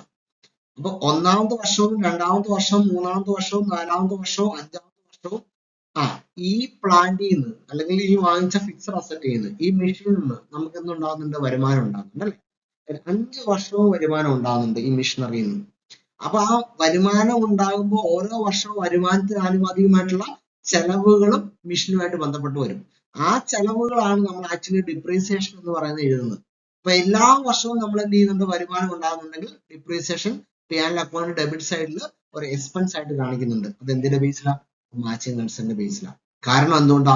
കാരണം ഒരു എക്സ്പെൻസ് നമ്മൾ രേഖപ്പെടുത്തുന്നത് അത് ആ വരുമാനം ഉണ്ടാകുന്ന സമയങ്ങളിലാണ്, അല്ലെങ്കിൽ വരുമാനം ഉണ്ടാകുന്ന സമയങ്ങളിൽ അതുമായി ബന്ധപ്പെട്ടിട്ടുള്ള ചെലവുകളും നമ്മൾ രേഖപ്പെടുത്തി പോണം. ഇത് പറയുന്ന കൺസെപ്റ്റ് ആണ് മാച്ചിങ് കൺസെപ്റ്റ്. ഇത് പറയുന്ന കൺസെപ്റ്റ് ആണ് മാച്ചിങ് കൺസെപ്റ്റ്. കണ്ടോ? എക്സ്പെൻസും എന്ത് ചെയ്യണം? റവന്യൂവും തമ്മിൽ എന്ത് ചെയ്യണം? മാച്ചിങ് ഉണ്ടാകണം. അല്ലെങ്കിൽ എക്സ്പെൻസ് രേഖപ്പെടുത്തുന്നത് എപ്പോഴായിരിക്കണം? റവന്യൂ ജനറേറ്റ് ചെയ്യുന്ന സമയത്ത് തന്നെ എക്സ്പെൻസ് രേഖപ്പെടുത്തണം. കണ്ടോ? എല്ലാ കൺസെപ്റ്റും എത്രമാത്രം അടുത്തടുത്താ നിൽക്കുന്നത് നോക്കി. എത്രമാത്രം അടുത്തടുത്താ നിൽക്കുന്നത് നോക്കി. യെസ്. അപ്പൊ നിങ്ങൾ ഓരോ കൺസെപ്റ്റ് പഠിക്കുമ്പോഴും അതുമായിട്ട് റിലേറ്റ് ചെയ്യുന്ന, ആ കൺസെപ്റ്റുമായിട്ട് ചേർന്ന് നിൽക്കുന്ന കൺസെപ്റ്റുകൾ ഉണ്ട്. നിങ്ങൾ പഠിക്കുമ്പോൾ, ഫണ്ടമെന്റൽ പഠിക്കുമ്പോൾ വളരെ വളരെ സിസ്റ്റമാറ്റിക് ആയിട്ട് പഠിക്കണം. വെറുതെ വായിച്ചു വിട്ട് ജസ്റ്റ് അതിന്റെ മീനിങ്ങിൽ മാത്രം നിന്ന് കഴിഞ്ഞാൽ എക്സാം വരുമ്പോൾ നിങ്ങൾ എന്ത് ചെയ്യും? കുടുങ്ങി പോകും. കേട്ടോ? അതുകൊണ്ട് പഠനം ശരിയായ രീതിയിൽ പോകണം. സിസ്റ്റമാറ്റിക് ആയിട്ട് പഠിക്കണം. സിസ്റ്റമാറ്റിക് ആയിട്ട് പഠിക്കണമെങ്കിൽ അതിന്റെ കൃത്യമായിട്ടുള്ള ഒരു ബേസ് നോളജ് ഉണ്ട്. ആ ബേസ് നോളജ് തന്നെ പഠിച്ചു പോകാൻ വേണ്ടി ശ്രമിക്കണം. അപ്പൊ അക്രൂവൽ ബേസിസ് ഉണ്ടോ? ശ്രദ്ധിച്ചേ, അക്രൂവൽ ബേസിസ് പറയുന്നത് എന്താണ്? റവന്യൂ എപ്പോഴാണോ ഏൺ ചെയ്യുന്നത്, യെസ്, എക്സ്പെൻസ് എന്താണോ ഇൻകർ ചെയ്യുന്നത്, അതിന്റെ ടൈമിംഗ് അനുസരിച്ച് എന്ത് ചെയ്യണം? നമ്മൾ റെക്കോർഡ് ചെയ്യണം. ഇനി മാച്ചിങ് കൺസെപ്റ്റ് എന്താ ഫോക്കസ് ചെയ്യുന്നത്? ഓക്കെ, ഈ മാച്ചിങ് കൺസെപ്റ്റ് എന്താ ഫോക്കസ് ചെയ്യുന്നത്? ഇതിലെ എക്സ്പെൻസ് അല്ലെ, എക്സ്പെൻസ് എന്തിനോട് മാച്ച് ചെയ്യണം? ഇൻകത്തോട് അല്ലെങ്കിൽ റവന്യൂവിനോട് മാച്ച് ചെയ്യണം. എന്ന് പറഞ്ഞാൽ നമുക്ക് റവന്യൂ ജനറേറ്റ് ചെയ്യുന്ന സമയത്ത് തന്നെ അതുമായിട്ട് ബന്ധപ്പെട്ട എക്സ്പെൻസുകൾ റെക്കോർഡ് ചെയ്യണം. അല്ലെ? ഈ റിയലൈസേഷൻ കൺസെപ്റ്റ് എന്താ പറയുന്നത്? റിയലൈസേഷൻ കൺസെപ്റ്റ് പറയുന്നത് എപ്പോഴാണ് റവന്യൂ എന്ത് ചെയ്യുന്നത്, ജനറേറ്റ് ചെയ്യുന്നതായി കണക്കാക്കപ്പെടുന്നത്, അല്ലെങ്കിൽ റവന്യൂ എപ്പോഴാണ് റെക്കഗ്നൈസ് ചെയ്യുന്നത്, അല്ലെങ്കിൽ എപ്പോഴാണ് റവന്യൂ രേഖപ്പെടുത്തുന്നത്, വരുമാനം രേഖപ്പെടുത്തുന്നത് എപ്പോഴാണ്? ഇത് വരുമാനം രേഖപ്പെടുത്താനുള്ള റൈറ്റ് സെല്ലർക്ക് ഉണ്ടാകുമ്പോഴാണ്, അല്ലെങ്കിൽ ലീഗൽ റൈറ്റ് ഉണ്ടാകുമ്പോഴാണ്, അല്ലെങ്കിൽ വരുമാനം രേഖപ്പെടുത്താൻ സാധിക്കുമ്പോൾ മാത്രമേ നമ്മൾ എന്ത് ചെയ്യാൻ പാടുള്ളൂ, വരുമാനം രേഖപ്പെടുത്താൻ പാടുള്ളൂ. അത് ക്യാഷ് കിട്ടുമ്പോൾ മാത്രമല്ല, ഒരു ക്രെഡിറ്റ് സെയിൽ ആണെങ്കിൽ പോലും സെല്ലർക്ക് ഒരു ലീഗൽ റൈറ്റ് ഉണ്ട് അത് രേഖപ്പെടുത്താനുള്ളത്. കാരണം അയാളുടെ കയ്യിൽ നിന്ന് പൈസ തിരിച്ച് കളക്ട് ചെയ്യാനുള്ള ലീഗൽ റൈറ്റ് അന്നേരം തന്നെ ആ സെയിൽ നടക്കുമ്പോൾ തന്നെ ഉണ്ടാകുന്നുണ്ട്, അല്ലെ? അതിന്റെ അടിസ്ഥാനത്തിലാണ് റിയലൈസേഷൻ കൺസെപ്റ്റ് നിൽക്കുന്നത്. ഇപ്പൊ മനസ്സിലായോ? അപ്പൊ ഈ 3 കൺസെപ്റ്റും കണ്ടോ ചേർന്ന് പോവാണ്, അല്ലെ? അപ്പൊ കൺസെപ്റ്റുകൾ പഠിക്കുമ്പോൾ വളരെ കാര്യക്ഷമമായിട്ട് പഠിക്കണം കേട്ടോ. ഇതിപ്പം നമ്മളൊരു എക്സാമ്പിൾ പറഞ്ഞു, ഈ ഒരു ചോദ്യത്തിൽ തന്നെ നിങ്ങൾക്ക് ഇത്രയും കാര്യങ്ങൾ നമ്മൾ പറയുമ്പോൾ തന്നെ ഓരോ കൺസെപ്റ്റ് കഴിയുമ്പോഴും നിങ്ങൾക്ക് എത്രയെല്ലാം ഫാക്റ്റുകൾ ഫണ്ടമെന്റലുമായിട്ട് കിട്ടും കേട്ടോ. അതിന്റെ അടിസ്ഥാനത്തിൽ നിങ്ങളുടെ പഠനം മുന്നോട്ട് പോകാവുള്ളൂ. അല്ലാതെ ജസ്റ്റ് ഒരു വരിക്കോ 2 വരിക്കോ 3 വരിക്കോ പഠിച്ച് നിർത്തുന്ന രീതിയിലേക്ക് കൺസെപ്റ്റുകൾ പോകരുത്. കാരണം ഒരു ക്വസ്റ്റ്യൻ ഉണ്ടാവും കേട്ടോ, വളരെ സിസ്റ്റമാറ്റിക് ആയിട്ടാണ് ആ ചോദ്യം നിങ്ങളോട് വരുന്നത്. അതുകൊണ്ട് അതിനെ ഡിഫെൻഡ് ചെയ്യണമെങ്കിൽ കാര്യക്ഷമമായിട്ടുള്ള ഒരു പഠനം ആവശ്യമാണ്. ഇവിടെ ആൻസറിലേക്ക് വന്നു കഴിഞ്ഞാൽ ഏതാണ് നോക്കിയേ, accrual basis of concept records income and expense when they occur. ശരിയാണല്ലോ? ഇത് പ്രീവിയസ് ഒരു ക്വസ്റ്റൻ ആണോ, നമ്മൾ പറഞ്ഞു അതേപടിയാണ് ചോദിച്ചിരിക്കുന്നത്, അല്ലെ? യെസ്, അതേ വേർഡിങ്ങിലാണ് ചോദിച്ചിരിക്കുന്നത്.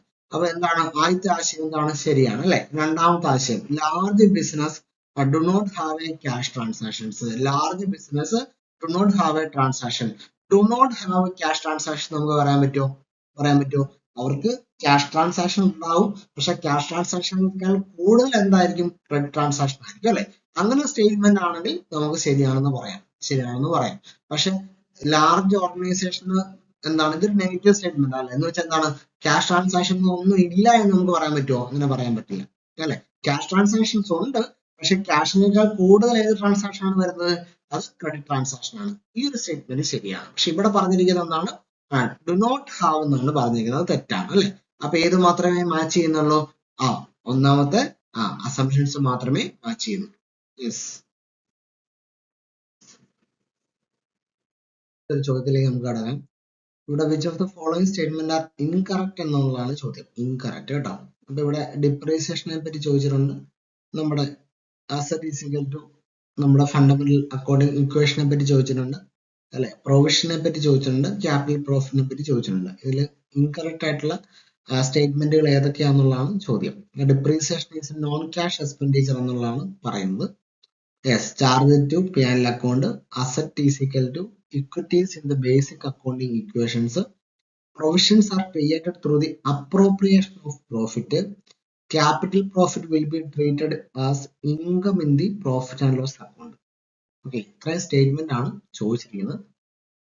അപ്പൊ നമുക്ക് ഓരോ സ്റ്റേറ്റ്മെന്റിന്റെയും ഡീപ്പ് ലെവലിലേക്ക്, അല്ലെങ്കിൽ എന്താണ് ആ സംവിധാനം, ഓരോ പറയുന്ന കോൺസെപ്റ്റുകൾ എന്താണ് എന്നുള്ളതിനെ പറ്റി വിശകലനം ചെയ്യേണ്ടതായിട്ടുണ്ട് കേട്ടോ.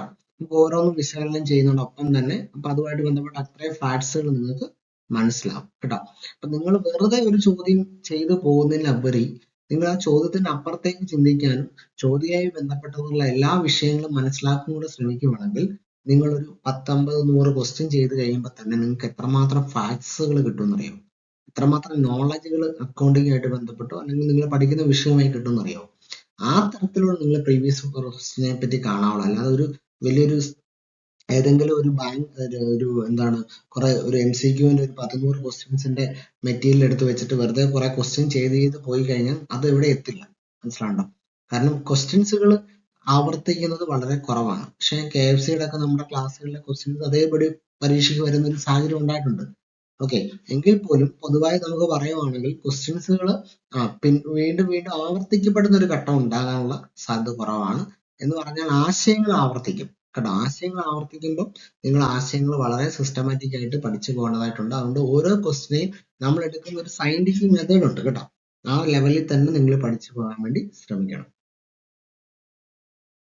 നമ്മൾ ഡിപ്രീസിയേഷനെ പറ്റി മനസ്സിലാക്കുകയാണ്. പക്ഷെ ഈ അക്കൗണ്ടിങ് കൺസെപ്റ്റും ഡിപ്രീസിയേഷനും തമ്മിലുള്ള റിലേഷൻഷിപ്പ് ഉണ്ട്. അതും പഠിച്ചിട്ടാണ് നമ്മൾ ആ ഡിപ്രീസിയേഷൻ എന്നുള്ള കൺസെപ്റ്റിനെ പറ്റി മനസ്സിലാക്കാൻ പോകുന്നത്. ഇത് വളരെ വളരെ ഇമ്പോർട്ടൻ്റ് ആണ്. കാരണം എപ്പോഴും ഡിപ്രീസിയേഷനെ അസംഷനെ ബേസ് ചെയ്തിട്ട് നിങ്ങളോട് ക്വസ്റ്റ്യൻസ് ചോദിക്കാറുണ്ട്. അപ്പോൾ പലപ്പോഴും കുട്ടികൾക്ക് ഇതിന്റെ ബേസ് മനസ്സിലായി പോകാറില്ല. അതുകൊണ്ട് വളരെ ശ്രദ്ധിച്ചിരിക്കണം.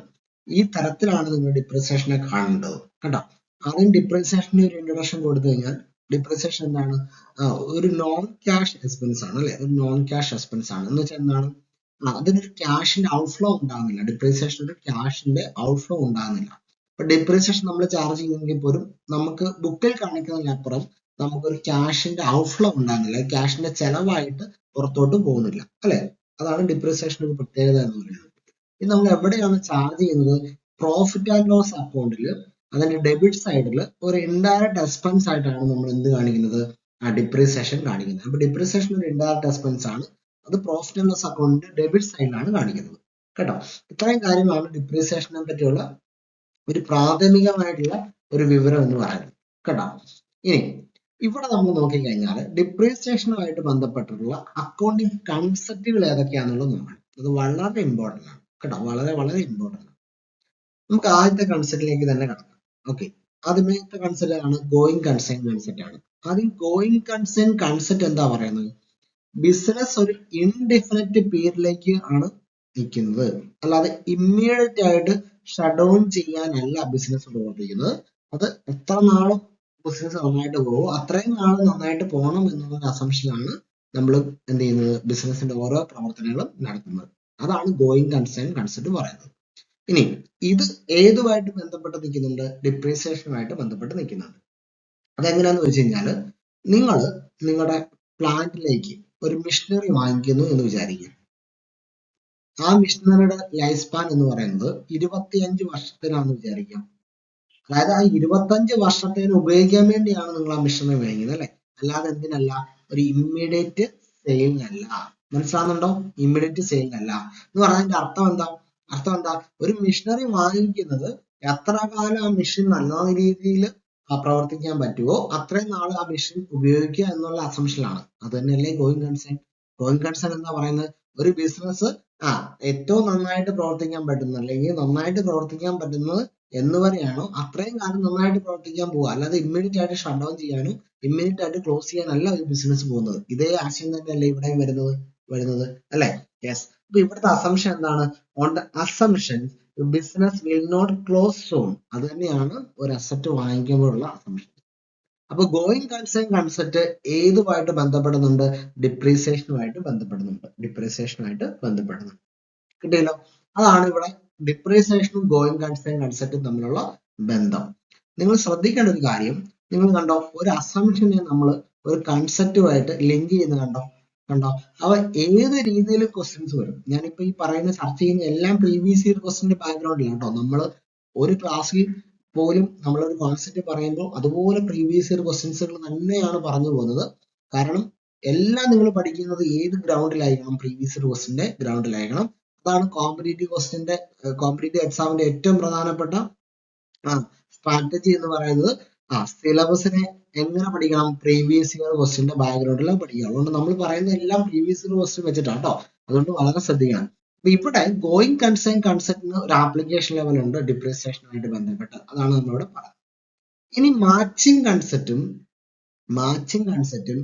ഡിപ്രീസിയേഷൻ തമ്മിലുള്ള റെലവൻസ് എന്താണ്? അല്ലെങ്കിൽ എന്തെങ്കിലും ബന്ധമുണ്ട്. അതായത് മാച്ചിങ് കൺസെപ്റ്റിന്റെ ബേസ് എന്ന് പറഞ്ഞാൽ, എന്തിനാണ് മാച്ചിങ് കൺസെപ്റ്റ് ആക്ച്വലി വെക്കുന്നത് വെച്ച് കഴിഞ്ഞാൽ, ട്രൂ ആയിട്ടുള്ള അല്ലെങ്കിൽ ആക്യുറേറ്റ് ആയിട്ടുള്ള പ്രോഫിറ്റ് കാണാൻ വേണ്ടിയാണ്. ശരിയല്ലേ? മാച്ചിങ് കൺസെപ്റ്റ് എന്താണ് പറയുന്നത്? നിങ്ങൾ ആദ്യം മാച്ചിങ് കൺസെപ്റ്റ് എന്താ ഫോക്കസ് ചെയ്യുന്നത്? എക്സ്പെൻസ് ആണ് ഫോക്കസ് ചെയ്യുന്നത് അല്ലെ? മാച്ചിങ് കൺസെപ്റ്റ് എക്സ്പെൻസ് ആണ് ഫോക്കസ് ചെയ്യുന്നത്. എങ്ങനെയാണ് ഫോക്കസ് ചെയ്യുന്നത്? ഒരു ഇൻകം ഉണ്ടായി കഴിഞ്ഞാൽ അതുമായിട്ട് ബന്ധപ്പെട്ട എക്സ്പെൻസ് നിങ്ങൾ ഉറപ്പായും ചാർജ് ചെയ്തിരിക്കണം അല്ലെ? അപ്പൊ ഒരു ഇൻകം ഉണ്ടായി, അതുമായിട്ട് ബന്ധപ്പെട്ട എക്സ്പെൻസ് നമ്മൾ ചാർജ് ചെയ്യുന്നുണ്ട് അല്ലെ? ഒരു ഇൻകം ഉണ്ടായി കഴിഞ്ഞാൽ തീർച്ചയായിട്ടും അതുമായിട്ട് ബന്ധപ്പെട്ട എക്സ്പെൻസ് ഉണ്ടാവും. ആ എക്സ്പെൻസ് നിങ്ങൾ ചാർജ് ചെയ്തിരിക്കണം അല്ലെങ്കിൽ റെക്കോർഡ് ചെയ്തിരിക്കണം. എന്ന് പറഞ്ഞാൽ അത് എന്തിലേക്ക് ലീഡ് ചെയ്യുന്നതാ? ട്രൂ പ്രോഫിറ്റ് അല്ലേ അറിയുന്നത്? കൃത്യമായി പ്രോഫിറ്റ് നമുക്ക് ഇവിടെ അറിയാൻ പറ്റുമോ? അറിയാൻ പറ്റും. അതാണ് പറയുന്നത് മാച്ചിങ് കൺസെപ്റ്റ് എൻഷുർ എന്താണ് ആക്യുറേറ്റ് അല്ലെങ്കിൽ ട്രൂ പ്രോഫിറ്റ് ഓർ ലോസ്. അത് നമുക്ക് അറിയാൻ പറ്റും. നമുക്ക് ഇവിടെ പ്രോഫിറ്റ് ആണെങ്കിൽ പ്രോഫിറ്റ്, ലോസ് ആണെങ്കിൽ ലോസ് അല്ലെ?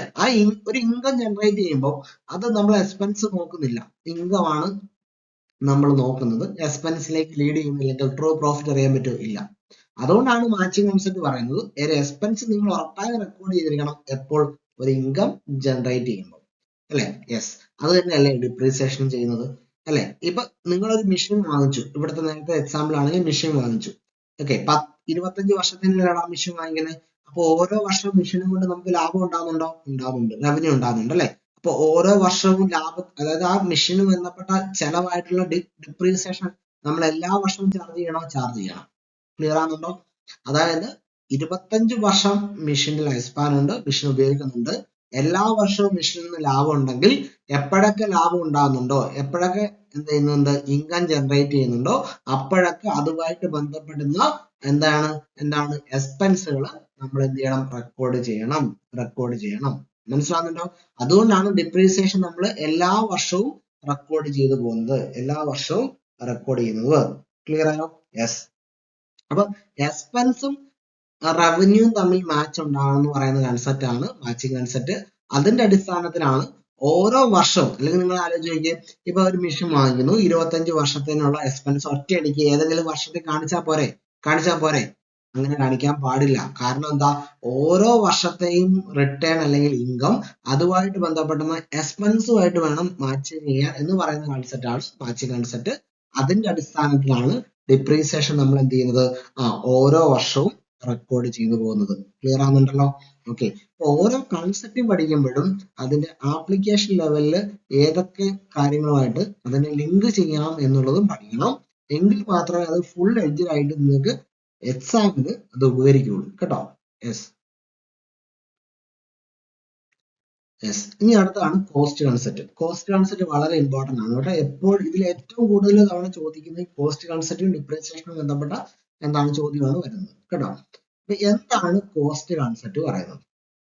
അതായത് കോസ്റ്റ് കൺസെപ്റ്റ് പറയുന്നത് തന്നെയാണ് അതിന്റെ വേറെ രീതിയിൽ പറഞ്ഞാൽ cost concept is also called as historical cost concept, അങ്ങനെ പറഞ്ഞാലും ശരി തന്നെ, അല്ലേ? അതായത് അസറ്റ് നമ്മൾ റെക്കോർഡ് ചെയ്യുന്നത് എന്താണെടാ? ആക്ച്വൽ പർച്ചേസ് പ്രൈസിന്റെ അടിസ്ഥാനത്തിലായിരിക്കണം. ക്ലിയർ ആയോ? അല്ലാതെ എന്തിന്റെ അടിസ്ഥാനത്തിലായിരിക്കരുത്? Market വാല്യൂവിന്റെയോ market പ്രൈസിന്റെ അടിസ്ഥാനത്തിലായിരിക്കരുത്. അതാണ് കോസ്റ്റ് കൺസെപ്റ്റ് പറയുന്നത്. ക്ലിയർ ആയോടാ? യെസ്. അപ്പം അതായത് നമ്മളിപ്പം ഒരു മെഷീൻ വാങ്ങിച്ചു കഴിഞ്ഞാൽ ആ മെഷീന്റെ പർച്ചേസ് പ്രൈസ്, അത് ആ മെഷീൻ റണ്ണിങ് ആക്കാൻ വേണ്ടി നമ്മുടെ പ്ലാനിങ് കൊണ്ടുവന്ന് വരെയുള്ള എല്ലാ കോസ്റ്റും കൂടെ നമ്മൾ ആഡ് ചെയ്യും. എന്തിനു വേണ്ടി? അതിന്റെ പ്രൈസുമായിട്ട് ബന്ധപ്പെട്ട് നമ്മൾ ആഡ് ചെയ്യും. അല്ലെ? അല്ലാതെ അതിന്റെ മാർക്കറ്റ് പ്രൈസ് ആണ് നമ്മൾ എടുക്കുന്നത്? അല്ല, അതിന്റെ മാർക്കറ്റ് പ്രൈസ് അല്ല നമ്മൾ എടുക്കുന്നത്. മനസ്സിലാകുന്നുണ്ടോ? അപ്പൊ ഇത് വളരെ വളരെ ഇമ്പോർട്ടന്റ് ആണ്. യെസ്. അപ്പൊ നമ്മൾ ഇവിടെ ഒരു കാര്യം കൂടെ ഇതുമായിട്ട് ആഡ് ചെയ്ത് നമ്മൾ മനസ്സിലാക്കണം.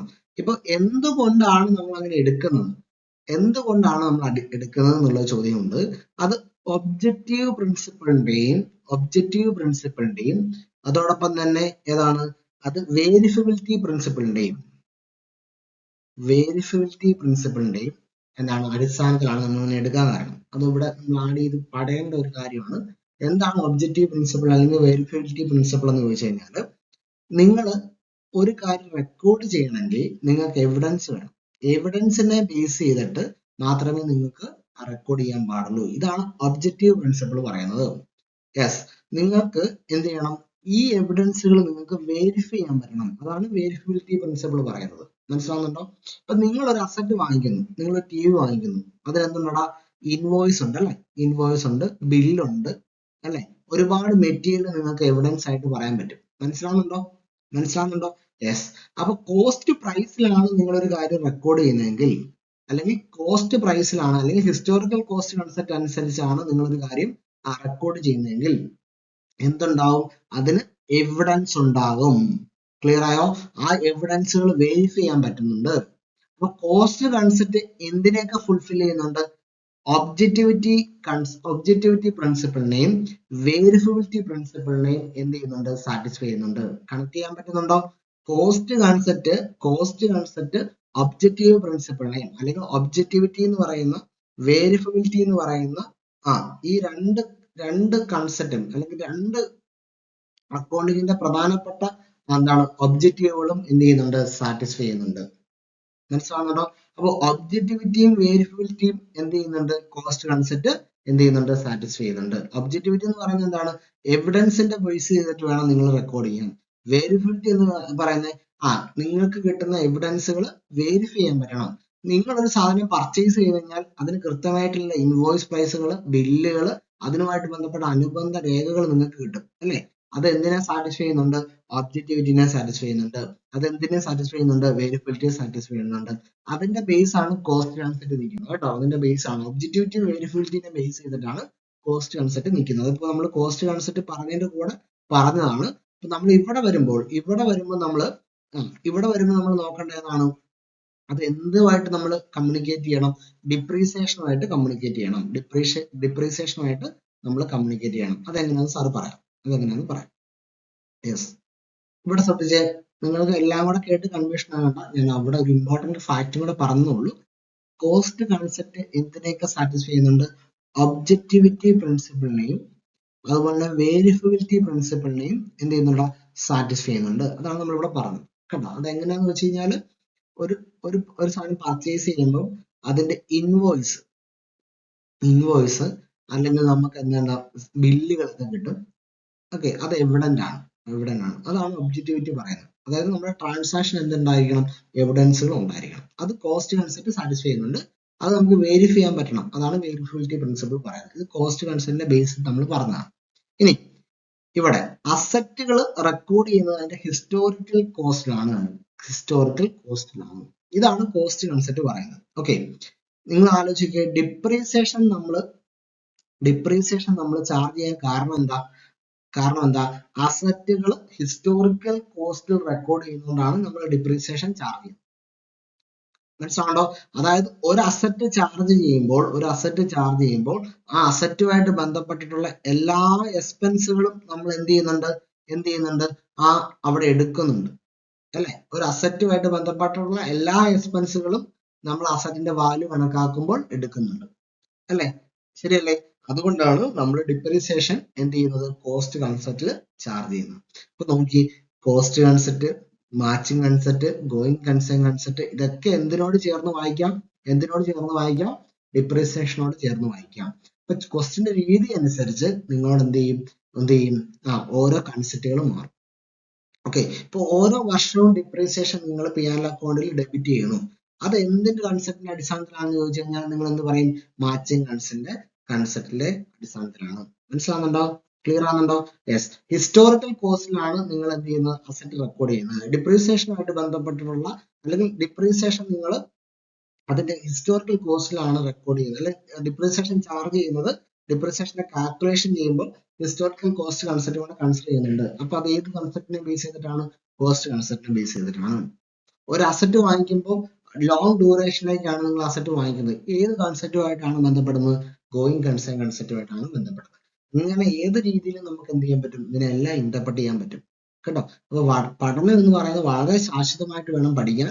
അല്ലാതെ വെറുതെ ചെറുതായിട്ട് ഗോയിങ് കൺസേൺ എന്താണ്, മാച്ചിങ് കൺസെപ്റ്റ് എന്താണ്, കോസ്റ്റ് കൺസെപ്റ്റ് എന്താണ്, അങ്ങനെ പഠിക്കരുത്. ഓരോ കോൺസെപ്റ്റിനൊപ്പം നമ്മൾ എന്ത് ചെയ്യണം? ട്രാവൽ ചെയ്യണം കേട്ടോ. അത് ശ്രദ്ധിച്ചോണം. നമ്മളിവിടെ ആൻസറിലേക്ക് വന്നു കഴിഞ്ഞാൽ നമ്മുടെ ആൻസർ ഏതാണ് വരുന്നത്? ഡിപ്രീസിയേഷൻ ഒരു നോൺ ക്യാഷ് എക്സ്പെൻഡിച്ചർ ആണ്. Charge to profit account. അതെന്താണ്? അത് ശരിയാണ് അല്ലെ? Asset is equal to equals in the basic accounting. അങ്ങനെയാണോ? അല്ലല്ലോ. Asset is equal to capital plus liability. ഇതാണ് നമ്മുടെ അക്കൗണ്ടിങ് ഇക്വേഷൻ എന്ന് പറയുന്നത്. Asset is equal to equities. അത് തെറ്റല്ലേ? തെറ്റാണ് അല്ലെ? Then provisions are created through appropriation of profit.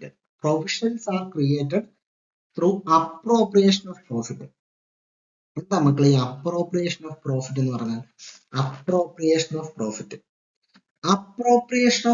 എന്ന് പറഞ്ഞാൽ, എടാ നമ്മളിപ്പോ ഒരു P&L അക്കൗണ്ട് പ്രിപ്പയർ ചെയ്യുന്നു, profit and loss account prepare ചെയ്തു. നമുക്ക് 5 ലക്ഷം രൂപ പ്രോഫിറ്റ് കിട്ടിയെന്ന് വിചാരിച്ചു. ക്ലിയർ ആയോ? 5 ലക്ഷം രൂപ പ്രോഫിറ്റ് കിട്ടി. ഈ പ്രോഫിറ്റ് എങ്ങനെ നമ്മൾ ഡിസ്ട്രിബ്യൂട്ട് ചെയ്യുന്നു എന്നുള്ളതാണ് അപ്രോപ്രിയേഷൻ എന്ന് പറയുന്നത്. ക്ലിയർ ആയോ? യെസ്. നമ്മൾക്ക് ഈ 5 ലക്ഷം രൂപയ്ക്ക് അതൊന്ന് ഒരു 3 ലക്ഷം രൂപ റിട്ടേൺ ഏർണിങ്സ് ആയിട്ട് കീപ്പ് ചെയ്യാം. 2 ലക്ഷം രൂപ ഡിവിഡൻഡ് ആയിട്ട് കൊടുക്കാം. അല്ലെങ്കിൽ ഈ 5 ലക്ഷം രൂപയും നമുക്ക് ഡിവിഡൻഡ് ആയിട്ട് കൊടുക്കാം. അല്ലെങ്കിൽ ഈ 5 ലക്ഷം രൂപയും നമുക്ക് റിട്ടേൺ ഏർണിങ്സ് ആയിട്ട് ഫ്യൂച്ചർ ആവശ്യത്തിന് വേണ്ടി കീപ്പ് ചെയ്യാം. എങ്ങനെ വേണമെങ്കിലും നമുക്ക് എന്ത് ചെയ്യാം? ഈ 5 ലക്ഷം രൂപ നമുക്ക് ഉപയോഗിക്കാം. മനസ്സിലാവുന്നുണ്ടോ? ഇതാണ് അപ്രോപ്രിയേഷൻ ഓഫ് പ്രോഫിറ്റ് എന്ന് പറയുന്നത്. അതായത് P&L അക്കൗണ്ട് നമ്മൾ പ്രിപ്പയർ ചെയ്യുന്നു, അതിൽ നമുക്കുണ്ടായിട്ടുള്ള എല്ലാ എക്സ്പെൻസുകളും നമ്മൾ കുറച്ചതിന് ശേഷം കിട്ടുന്ന എമൗണ്ട് ആണ്. ഇത് നമുക്ക് എന്ത് ചെയ്യാം, ഷെയർ ഹോൾഡേഴ്സിന് ഡിവിഡൻഡ് ആയിട്ടോ അല്ലെങ്കിൽ ഓർഗനൈസേഷനിൽ റിസർവ് ആയിട്ടോ ഒക്കെ നമുക്ക് കീപ്പ് ചെയ്യാം. ഓക്കെ, പക്ഷെ പ്രൊവിഷൻ എന്ന് പറഞ്ഞാൽ അവിടെയാണ് നമ്മൾ ശ്രദ്ധിക്കേണ്ടത്. പ്രൊവിഷൻ എന്ന് പറഞ്ഞാൽ എന്താണ്? അത് ചാർജ് എഗനിസ്റ്റ് പ്രോഫിറ്റ് ആണ്. ചാർജ് എഗനിസ്റ്റ് പ്രോഫിറ്റ് ആണ്. പ്രൊവിഷൻ ചാർജ് എഗനിസ്റ്റ് പ്രോഫിറ്റ് ആണ്. എന്താ ഈ ചാർജ് എഗനിസ്റ്റ് പ്രോഫിറ്റ് എന്ന് പറഞ്ഞാൽ? അതായത് നമ്മൾ profit and loss account prepare ചെയ്യുന്ന സമയത്ത് നമ്മൾ ഡെബിറ്റ് സൈഡിൽ എഴുതുമല്ലടാ എക്സ്പെൻസുകൾ, അതിനെയാണ് ചാർജ് എഗനിസ്റ്റ് പ്രോഫിറ്റ് എന്ന് പറയുന്നത്. അതിനെയാണ് ചാർജ് എഗനിസ്റ്റ് പ്രോഫിറ്റ്. അതായത് നമ്മൾ ഈ 5 ലക്ഷം രൂപ എന്ന് പറയുന്ന ഈ പ്രോഫിറ്റ് ഉണ്ടല്ലോ, നെറ്റ് പ്രോഫിറ്റ്, അത് കണ്ടുപിടിക്കുന്നതിന് മുമ്പ് എന്തെല്ലാം എക്സ്പെൻസുകൾ നമ്മൾ ആഡ് ചെയ്യണോ ആ ആഡ് ചെയ്യേണ്ട എക്സ്പെൻസുകളാണ് ചാർജ് എഗനിസ്റ്റ് പ്രോഫിറ്റ് എന്ന് പറയുന്നത്. അപ്പൊ നിങ്ങൾ രണ്ട് കൺസെപ്റ്റ് ഇവിടെ വരുന്നുണ്ട്. ഒന്ന് അപ്രോപ്രിയേഷൻ ഓഫ് പ്രോഫിറ്റ് വരുന്നുണ്ട്, അതോടൊപ്പം തന്നെ ചാർജ് എഗനിസ്റ്റ് പ്രോഫിറ്റ് വരുന്നുണ്ട് കേട്ടോ. സാറ് കുറച്ചും കൂടെ ലളിതമായിട്ട് പറയും, നിങ്ങൾക്ക് അവിടെ സംശയമൊന്നും ഉണ്ടാകാൻ പാടില്ല. രണ്ടും വളരെ സിമ്പിൾ കോൺസെപ്റ്റ് ആണ് കേട്ടോ. നമുക്ക് പേര് കേൾക്കുമ്പോൾ ഒരു അപരിചിതത്വമൊക്കെ തോന്നും, പക്ഷെ വളരെ സിമ്പിൾ ആയിട്ടുള്ള എന്താണ് രണ്ട് കോൺസെപ്റ്റ് ആണ്. യെസ്, ഒന്ന് ഏതാണ് മക്കളെ? ചാർജ് എഗനിസ്റ്റ് പ്രോഫിറ്റ് ആണ്. അതായത് നിങ്ങൾ profit and loss account prepare ചെയ്യുന്ന സമയത്ത് എക്സ്പെൻസ് ആയിട്ട് ഡെബിറ്റ് സൈഡിൽ കാണിക്കുന്ന എല്ലാ ഐറ്റവും ആണ് ചാർജ് എഗനിസ്റ്റ് പ്രോഫിറ്റ്. ഓക്കെ, അതായത് പ്രോഫിറ്റിനോട് ചാർജ് ചെയ്യേണ്ട ഐറ്റം, അതാണ് ഇതിന്റെ ഉദ്ദേശിക്കുന്നത്. യെസ്, അതിനുശേഷം ഈ P&L അക്കൗണ്ട് നിങ്ങൾ കണ്ടുപിടിച്ചു, നിങ്ങൾക്ക് നെറ്റ് പ്രോഫിറ്റ് കിട്ടിയെന്ന് വിചാരിക്കാം. ഈ നെറ്റ് പ്രോഫിറ്റ് നിങ്ങൾ എങ്ങനെയാണ് യൂട്ടിലൈസ് ചെയ്യുന്നത്, അതാണ് എന്ത്? Appropriation of profit. നിങ്ങൾക്ക് ഡിവിഡൻഡ് ആയിട്ട് വേണമെങ്കിൽ ഡിസ്ട്രിബ്യൂട്ട് ചെയ്യാം, അല്ലെങ്കിൽ നിങ്ങൾക്ക് റിസർവ് ആയിട്ട് കീപ്പ് ചെയ്യാം. അത് നിങ്ങളുടെ തീരുമാനപ്രകാരം, ഓർഗനൈസേഷന്റെ തീരുമാനപ്രകാരം ചെയ്യാം. അപ്പൊ ചാർജ് എഗനിസ്റ്റ് പ്രോഫിറ്റ് എന്ന് പറഞ്ഞാൽ നമ്മൾ നെറ്റ് പ്രോഫിറ്റ് ഡെബിറ്റ് ചെയ്യുന്ന എല്ലാ ഐറ്റവും ചാർജ് എഗനിസ്റ്റ് പ്രോഫിറ്റ് ആണ്. നോക്കി, പ്രൊവിഷൻ നമ്മൾ എവിടെയാണ് കാണിക്കുന്നത്? P&L അക്കൗണ്ടിന്റെ ഡെബിറ്റ് സൈഡിലാണ് നമ്മൾ പ്രൊവിഷൻ കാണിക്കുന്നത്, അല്ലെ? അപ്പൊ പ്രൊവിഷൻ അപ്രോപ്രിയേഷൻ ഓഫ് പ്രോഫിറ്റ് ആണോ? അല്ല. അതെന്താണ്? അതൊരു ചാർജ് എഗനിസ്റ്റ് പ്രോഫിറ്റ് ആണ്. കോൺസെപ്റ്റ് മനസ്സിലായോ? ചാർജ് എഗനിസ്റ്റ് പ്രോഫിറ്റ് എന്ന് പറഞ്ഞാൽ P&L അക്കൗണ്ടിൽ നമ്മൾ ഡെബിറ്റ് സൈഡിൽ ഇൻഡയറക്റ്റ് എക്സ്പെൻസ് ആയിട്ട് കാണിക്കുന്ന ഐറ്റം ആണ് ചാർജ് എഗനിസ്റ്റ് പ്രോഫിറ്റ് എന്ന് പറയുന്നത്. അതായത് പ്രോഫിറ്റ് നമ്മൾ ജനറേറ്റ് ചെയ്യുമ്പോൾ അതുമായിട്ട് ബന്ധപ്പെട്ട എക്സ്പെൻസുകളാണ് കേട്ടോ. യെസ്, അപ്രോപ്രിയേഷൻ ഓഫ് പ്രോഫിറ്റ് എന്ന് പറഞ്ഞാൽ എന്താണ്? നമ്മൾ ഈ P&L അക്കൗണ്ട് ഒക്കെ പ്രിപ്പയർ ചെയ്ത്, അതായത് ചാർജ് എഗനിസ്റ്റ് പ്രോഫിറ്റ് ഒക്കെ ഡെബിറ്റ് സൈഡിലൊക്കെ ചെയ്ത് എല്ലാം ചാർജ് ചെയ്തതിനു ശേഷം, എല്ലാ എക്സ്പെൻസുകളും പ്രോഫിറ്റിൽ നിന്ന് ചാർജ് ചെയ്തതിനു ശേഷം നമുക്ക് കിട്ടുന്ന ഫൈനൽ പ്രോഫിറ്റ് ആണ് നെറ്റ് പ്രോഫിറ്റ് എന്ന് പറയുന്നത്. കിട്ടിയോ? ഇത് നമ്മൾ എന്ത് ചെയ്യും? ഇത് നമ്മൾ അപ്രോപ്രിയേഷൻ ആണ് നടത്തുന്നത്. ഇത് എന്ത് ചെയ്യുന്നു? നമ്മൾ യൂട്ടിലൈസ് ചെയ്യുക. എന്തിനൊക്കെ?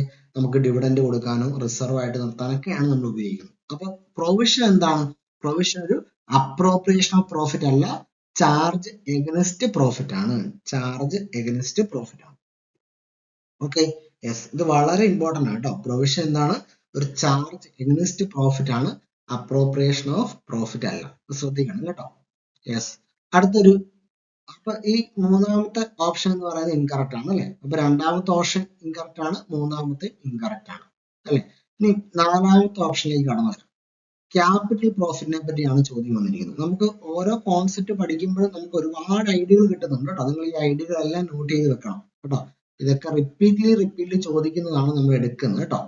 കുറെ അധികം സമയം ചോദിക്കുന്ന ക്വസ്റ്റ്യൻസ് ആണ് നമ്മൾ എടുക്കുന്നത്, അതുകൊണ്ട് വളരെ ശ്രദ്ധിക്കണം. ക്യാപിറ്റൽ പ്രോഫിറ്റ് നിങ്ങൾ ശ്രദ്ധിച്ചോണം. എന്താണ് ഈ ക്യാപിറ്റൽ പ്രോഫിറ്റ്?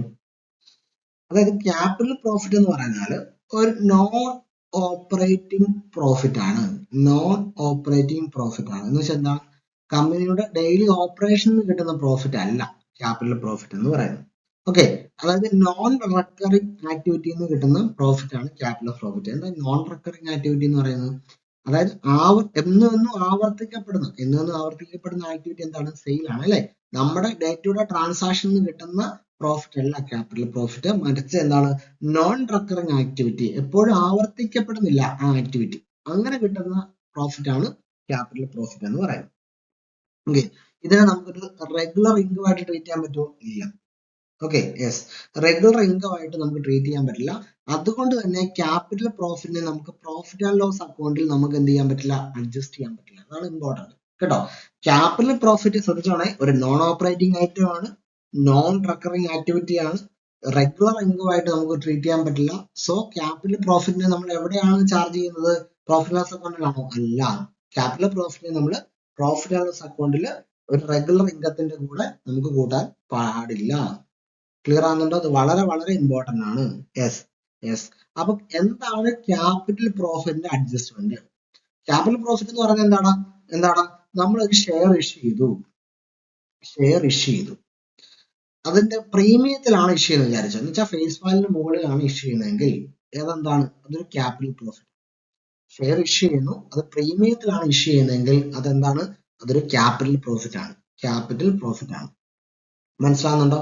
ഷെയർ ഇഷ്യൂ ചെയ്യുന്നത് പ്രീമിയത്തിലാണെങ്കിൽ അത് ക്യാപിറ്റൽ പ്രോഫിറ്റ് ആണ്. യെസ്. ഇത് നമ്മൾ എവിടെയാണ് കാണിക്കുന്നത്? ഇത് നമ്മൾ ബാലൻസ് ഷീറ്റിൽ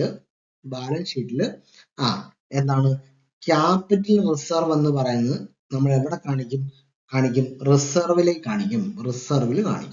ഒരു സ്പെസിഫിക് റിസർവ് ആണ് ക്യാപിറ്റൽ റിസർവ് എന്ന് പറയുന്നത്, കേട്ടോ. അവിടെ നമ്മൾ കാണിക്കുന്നത്. അപ്പൊ ബാലൻസ് ഷീറ്റിൽ റിസർവ് സൈഡിൽ ക്യാപിറ്റൽ റിസർവ് എന്നുള്ള രീതിയിൽ ഒരു സ്പെസിഫിക് റിസർവ് ആയിട്ടാണ് നമ്മൾ എന്ത് ചെയ്യുന്നത്?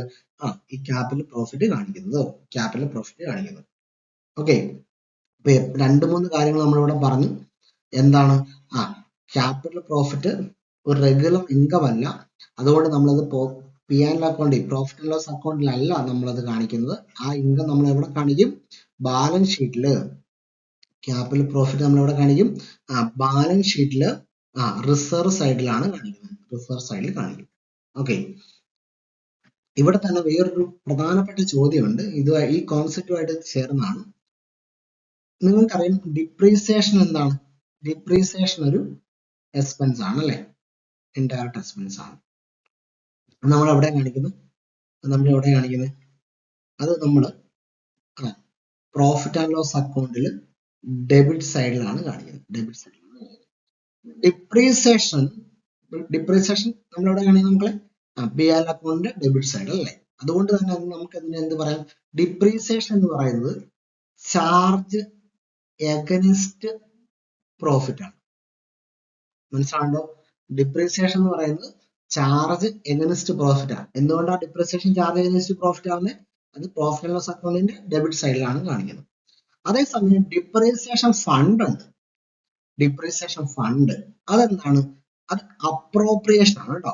അപ്രോപ്രിയേഷൻ ഓഫ് പ്രോഫിറ്റ് ആണ്. അതാണ് ശ്രദ്ധിച്ചോണേ, ഒരുപാട് നമ്മൾ പ്രീവിയസിൽ ചോദിച്ചാട്ടോ. ഡിപ്രീസിയേഷൻ ഒരു ചാർജ് അഗനിസ്റ്റ് പ്രോഫിറ്റ് ആണ്, ഡിപ്രീസിയേഷൻ ഫണ്ട് ഒരു അപ്രോപ്രിയേഷൻ ഓഫ് പ്രോഫിറ്റ് ആണ്. ക്ലിയർ ആയോ? യെസ്.